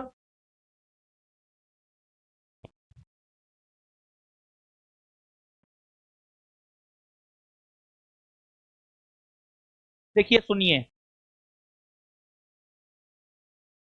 जानते हैं प्राचीन भारत में हुए कलब्र विद्रोह के संदर्भ में, कलब्र विद्रोह के संदर्भ में कौन सा सही है? जानते हैं? मानचित्र ने लगाया है बत्तीमान। जानते हैं? दक्षिण भारत, केरल, तमिलनाडु, आंध्र प्रदेश, इस क्षेत्र को तमिलकम प्रदेश कहते हैं। और जब उत्तर भारत में मौर्यों का शासन था तो दक्षिण भारत में संगम वंश का शासन था, संगम वंश। और तमिलकम प्रदेश में केरल, तमिलनाडु, आंध्र प्रदेश में संगम वंश का शासन था। संगम वंश के अंतर्गत चेर, चोल और पांड, संगम वंश के अंतर्गत चेर, चोल और पांड, चेर, चोल और पांड, चेर, चोल और पांड राजवंश के शासकों ने संगम वंश के अंतर्गत शासन किया।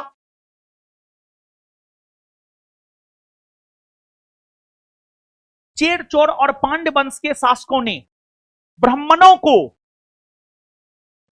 को काफी रियायत दिया।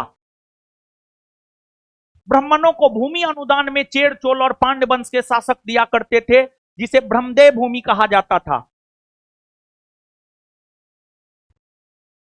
चेर, चोल और पांड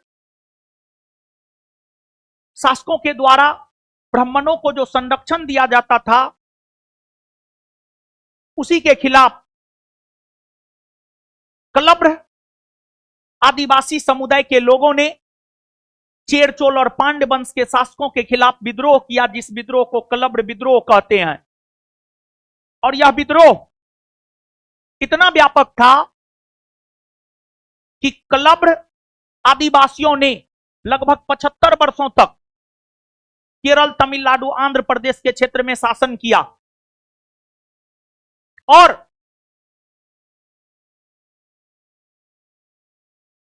कलब्र विद्रोह इतना शक्तिशाली विद्रोह था कि चेर, चोल, पांड सब राजवंश संयुक्त होकर के कलब्र आदिवासी समुदाय के विद्रोह को दबाने का काम किया। जैसे अभी मोदी जी, देखिए भाजपा क्या कर रहा है जानते हैं क्या? आपको क्या लगता है भाजपा के राज में भ्रष्टाचार नहीं हो रहा है? 100% भ्रष्टाचार हो रहा है। लेकिन भाजपा क्या करता है पता है? संवैधानिक तरीका से भ्रष्टाचार करता है, संवैधानिक तरीका से। जैसे अभी 131वां संविधान संशोधन विधेयक जो आया था, उस विधेयक का उद्देश्य बड़ी दूरगामी था। वो विधेयक अगर पारित हो जाता तो आप विश्वास मानिए 2029 में मोदी जी फिर से प्रधानमंत्री बन जाते। 131वां संविधान संशोधन विधेयक लाने का मूल उद्देश्य मोदी जी को 2029 में भी जो है प्रधानमंत्री बनना है। उसके पीछे रीजन ही था। आप बहुत अच्छे से पढ़िएगा ना, ऊपर से पढ़िएगा तो लगेगा बाप रे, मोदी जी कितना महिला प्रेमी है।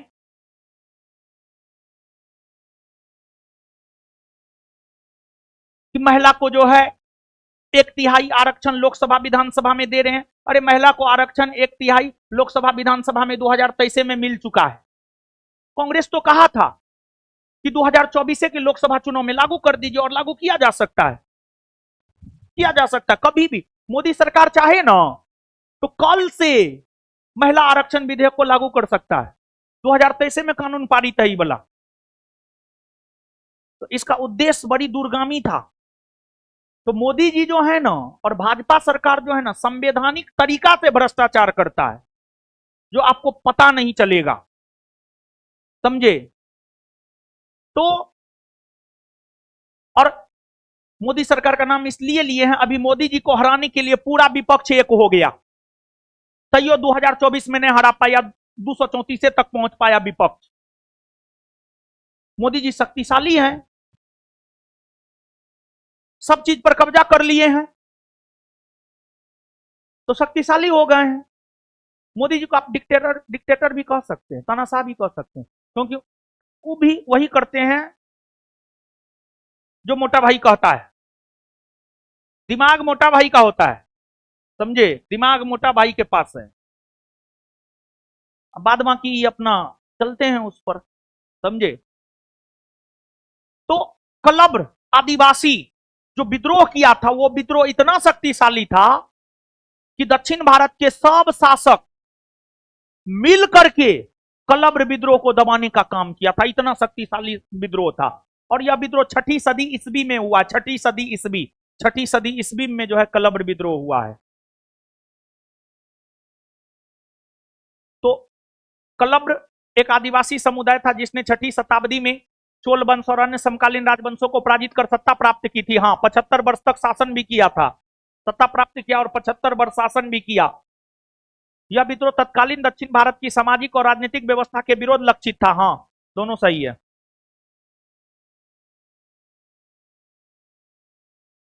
हिंदुस्तान के लिए मनोरम उदात्त भावनाओं की एक कविता किसने लिखी है? हिंदुस्तान की समृद्धि शानदार है, स्वर्ग स्वयं भी इस भाग से ईर्ष्या रखता है, इसका भूभाग पृथ्वी का उसी प्रकार से प्रमुख गहना है जैसे कि एक आकर्षक युवती के मुख पर सौंदर्य चिन्ह होता है। यह बात हिंदुस्तान को लेकर के अमीर खुसरो ने लिखा है, यानी अमीर खुसरो ने अपनी रचना में हिंदुस्तान को बहुत सुंदर बताया है।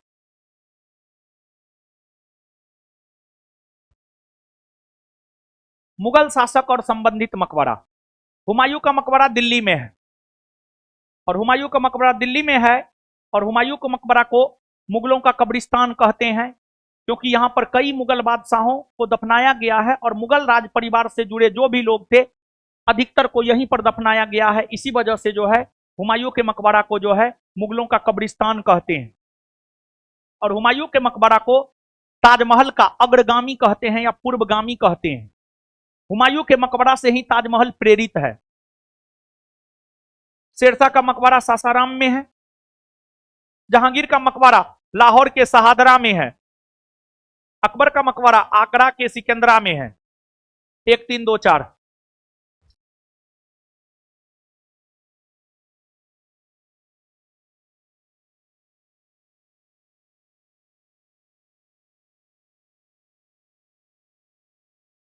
शिवाजी ने अपने स्वराज्य क्षेत्र में दक्कन की शक्तियों की घुसपैठ को नियंत्रित किया था। हाँ, उन्होंने 1664 ईस्वी में सूरत को लूटा था। हाँ, सूरत मुगलों का प्रमुख व्यापारी केंद्र था, तो सूरत को जो है ना, सूरत को शिवाजी ने लूटा था और शिवाजी ने सूरत को 2 दफा लूटा था, पहली बार 1664, दूसरी बार 1670। उन्होंने शाइस्ता खां और मिर्जा राजा सिंह के आक्रमणों का सफलतापूर्वक सामना किया नहीं। शिवाजी ने शाइस्ता खां के आक्रमणों का सफलतापूर्वक सामना किया, लेकिन मिर्जा राजा जय सिंह के आक्रमण का सफलतापूर्वक सामना नहीं कर सका। जय सिंह ने शिवाजी को पुरंदर के किला में घेर लिया रात के अंधेरे में, और जय सिंह शिवाजी को समझौता करने पर मजबूर किया, और जय सिंह और शिवाजी के बीच 1665 ईस्वी में पुरंदर की संधि हुई, जिस पुरंदर की संधि के तहत शिवाजी अपने 35 किला में से 23 किला जो है 23 किला मुगलों को दिया। तो शाइस्ता खां के विद्रोह को सफलतापूर्वक दबा दिया, सफलतापूर्वक सामना किया, लेकिन आपको राजा जयसिंह से शिवाजी पराजित हो गए थे। तो ओवरऑल दृष्टिकोण से देखा जाए तो गलत है। शिवाजी की शक्ति को कमजोर करने के उद्देश्य से मुगलों ने बीजापुर एवं गोलकुंडा का मुगल साम्राज्य में विलय किया नहीं। देखिए, शिवाजी का निधन तो 1680 में ही हो गया था, जबकि मुगलों ने बीजापुर को 1686 में मिलाया और गोलकुंडा को 1687 में, गोलकुंडा को 1687 में, गोलकुंडा को 1687 में, समझे ना? तो इसी वजह से भी गलत है। कौन सा कथन सही नहीं है, मतलब कौन गलत है? गलत कौन है? 3 और 4।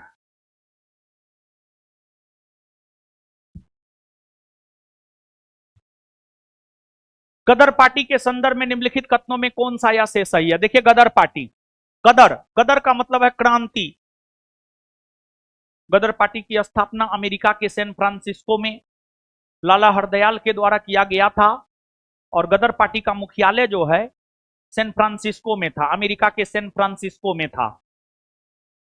गदर पार्टी 1913 में स्थापित हुआ, 1 नवंबर 1913 को, लेकिन आगे चलकर 1914 में प्रथम विश्व युद्ध की शुरुआत हो गई। ब्रिटेन प्रथम विश्व युद्ध में मित्र राष्ट्र का नेतृत्व कर रहा था, तो ब्रिटेन का पूरा ध्यान प्रथम विश्व युद्ध में चला गया था। तो गदर पार्टी के लोगों ने यह सोचा कि क्यों ना ब्रिटेन के व्यस्त होने का फायदा उठाया जाए, और गदर पार्टी के लोगों ने जहां जहां ब्रिटिश उपनिवेश था वहां वहां जाकर आंदोलन करके अंग्रेजों को वहां से बाहर करने के प्रयास में जुट गए। लेकिन हर मोर्चा पर गदर आंदोलन से जुड़े क्रांतिकारी एक साथ ही पूरे ब्रिटिश उपनिवेश को समाप्त करने का प्रयास करने लगा, जो कि उनकी भूल थी, जो भूल आप लोग भी करते हैं। आप लोग चाहते हैं एक के बार में डीएसपीओ बन जाए, दरोगो बन जाए, सिपाहियों बन जाए, एएसओ भी बन जाए। इसी वजह से कुछ नहीं बन पाते हैं, जबकि होना यह चाहिए कि लक्ष्य एगो होना चाहिए। एगो लक्ष्य प्राप्त किया जा सकता है, 72 गो लक्ष्य एक साथ नहीं प्राप्त किया जा सकता है। तो यही गलती जो है गदर पार्टी किया था, जिस वजह से सफल नहीं हो पाया। और गदर पार्टी के लोगों के द्वारा जो है गदर नामक पत्रिका भी निकाला जाता था, और गदर पत्रिका के पहले पृष्ठ पर जो है अंग्रेजी राज का कच्चा चिट्ठा लिखा हुआ होता था। अंग्रेजी राज का कच्चा चिट्ठा, ठीक है ना। इसका मुख्यालय वैंकूवर था, नहीं वैंकूवर नहीं था, बल्कि सैन फ्रांसिस्को था। तो जिस ऑप्शन में ए है कट जाएगा। इसका कार्य अधिकारियों की हत्या की योजना बनाना था, हाँ 2 सही है। इसने सभी ब्रिटिश उपनिवेशों में एक साथ विद्रोह करने की कोशिश की, हाँ 2 और 3 आंसर सी। नीचे दिए गए घटनाक्रमों पर विचार कीजिए तथा नीचे दिए गए कूट का प्रयोग कर उन्हें कालानुक्रम में व्यवस्थित कीजिए। बंगाल विभाजन 1905 में हुआ।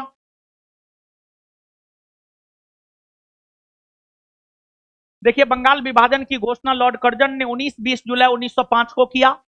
बंगाल विभाजन के खिलाफ स्वदेशी आंदोलन 7 अगस्त 1905 से शुरू हुआ और बंगाल विभाजन लागू 16 अक्टूबर 1905 को हुआ। केंद्र सरकार की राजधानी का कलकत्ता से दिल्ली हस्तांतरण। केंद्र सरकार की राजधानी का कलकत्ता से दिल्ली हस्तांतरण 1 अप्रैल 1912 को हुआ है। ऐसे इसकी घोषणा तृतीय दिल्ली दरबार 1911 में ही कर दी गई थी। तृतीय दिल्ली दरबार, तीसरा दिल्ली दरबार 1911 में हुआ था। उससे पहले दूसरा दिल्ली दरबार 1903 में, प्रथम दिल्ली दरबार 1877 में। तृतीय दिल्ली दरबार के तहत जो है केंद्र सरकार की राजधानी कलकत्ता से हटाकर दिल्ली 1 अप्रैल 1912 को बनाया गया। कांग्रेस का विभाजन 1907 में हुआ है। कांग्रेस 2 भाग में बट गया, गरम दल और नरम दल। मुस्लिम लीग का गठन 1906 में हुआ। 1-4-3-2।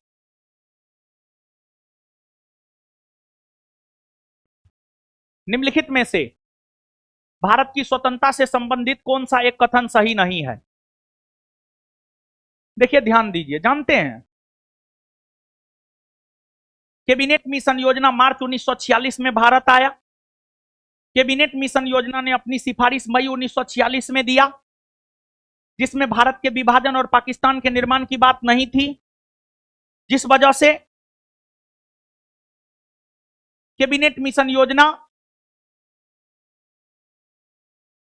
के प्रस्ताव को अस्वीकार करते हुए मुस्लिम लीग ने 16 अगस्त 1946 को प्रत्यक्ष कार्रवाई दिवस के रूप में मनाया और उस दिन मोहम्मद अली जिन्ना ने भड़कीला भाषण दिया, जिस वजह से 16 अगस्त 1946 से भारत में दंगा की शुरुआत हो गई। भारत में जब दंगा होने लगा तो ब्रिटिश सेना से वह दंगा संभल नहीं रहा था। इसी के बाद ब्रिटिश सरकार यह मन बना लिया कि अब बोरा बिस्तर समेटकर हमें जाना है। और फिर इसके बाद ब्रिटेन के सांसद हाउस ऑफ कॉमन में ब्रिटेन के प्रधानमंत्री क्लीमेंट एटली ने 20 फरवरी 1947 को यह घोषणा किया कि जून 1948 से पहले भारत की सत्ता भारतीयों के हाथ में दे दी जाएगी। और फिर क्लीमेंट एटली की घोषणा होने के बाद माउंटबेटन भारत आए और माउंटबेटन ने 3 जून 1947 को योजना रखी, जिसे माउंटबेटन योजना कहते हैं। और माउंटबेटन योजना के तहत ही भारत का विभाजन हुआ और पाकिस्तान बना 14 अगस्त 1947 को। और माउंटबेटन योजना के तहत ही भारत को 15 अगस्त 1947 को आजादी मिली। तो फरवरी 1947 में ब्रिटिश प्रधानमंत्री एटली ने घोषणा की कि ब्रिटिश किसी भी परिस्थिति में भारतीयों की सत्ता हस्तांतरण नहीं करेंगे। गलत है। कहा था कि जून 1948 से पहले सत्ता हस्तांतरण कर देंगे। तो गलत को ही चुनना था, आंसर ये हो जाएगा। निम्नलिखित में से कौन सी एक भारत में होम रूल लीग आंदोलन की विशेषता नहीं थी? देखिए, होम रूल लीग आंदोलन, होम रूल लीग आंदोलन, होम रूल अंग्रेजी शब्द है। होम रूल का हिंदी होता है गृह स्वशासन। जिसका घर है शासन उसका होगा। भारत है तो भारत में भारतीयों का शासन होगा। और होम रूल लीग आंदोलन सर्वप्रथम आयरलैंड में चला है, आयरलैंड में। और आयरलैंड से ही प्रेरित होकर के भारत में होम रूल लीग आंदोलन 1916 में चला है, 1916। और होम रूल लीग आंदोलन भारत में जो है श्रीमती एनी बेसेंट और बाल गंगाधर तिलक के द्वारा चलाया गया था। और होम रूल लीग आंदोलन का लक्ष्य था स्वशासन या स्वराज प्राप्ति। लेकिन होम रूल लीग आंदोलन अपने लक्ष्य को प्राप्त नहीं कर सका, अपने लक्ष्य को प्राप्त नहीं कर सका। लेकिन होम रूल लीग आंदोलन में स्वदेशी और बहिष्कार की बात नहीं की गई थी, बल्कि स्वदेशी और बहिष्कार की बात जो है 1905 में बंगाल विभाजन के खिलाफ जो स्वदेशी आंदोलन हुआ था, उस स्वदेशी आंदोलन में जो है स्वदेशी और बहिष्कार की बात की गई थी। तो होम रूल लीग आंदोलन की एक विशेषता बहिष्कार तथा धरना नहीं था। ये जो है आपको स्वदेशी आंदोलन की विशेषता थी। तो यही इसका उत्तर हो जाएगा। बाद बाकी एक अखिल भारतीय होम रूल संगठन के स्थान पर दो पृथक होम रूल लीग की स्थापना हुई। हाँ, एगो का नेतृत्व तिलक कर रहे थे और एगो का नेतृत्व एनी बेसेंट कर रही थी। सही है। चर्चा समूहों तथा वाचनालयों की स्थापना की गई। हाँ। पुस्तिकाओं का विक्रय और वितरण किया गया। हाँ, ठीक है। तो इससे आगे कल भी हो सकता है हम ही मिले, ठीक है।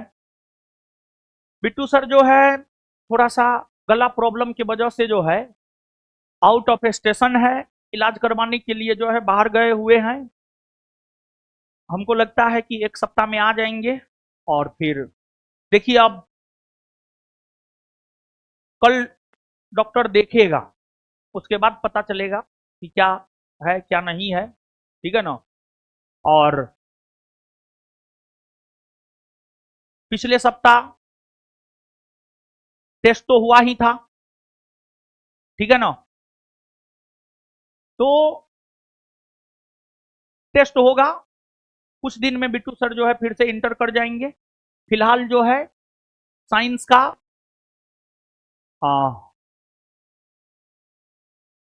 कोई उपाय देख रहे हैं, ठीक है ना। टेस्ट रुकेगा नहीं, टेस्ट रुकेगा नहीं, ये हम भरोसा देते हैं। और साइंस का कुछ देख रहे हैं और आगे कुछ दिन के बाद बिट्टू सर फिर से आ जाएंगे, ठीक है। अब देखिए, अब गला खराब हो गया है तो हेल्थ तो ध्यान में रखना ही होगा, ठीक है। बिना हेल्थ का तो कुछ हो नहीं सकता है। अब प्रतिष्ठा में प्राण गंवाना भी तो ठीक ना है, समझे। पैसा का महत्व तब है जब जीवन है। जब जीवन ही ठीक नहीं है तो पैसा का क्या महत्व, कोई महत्व ना है, समझे। तो पिछले लगभग 1 साल से परेशान थे, कई डॉक्टर से दिखाए और क्लास तो लिए ही हैं, ले ही रहे हैं। और आगे जो है अभी इलाज में गए हैं, आ जाएंगे 1 सप्ताह में, फिर से आएंगे।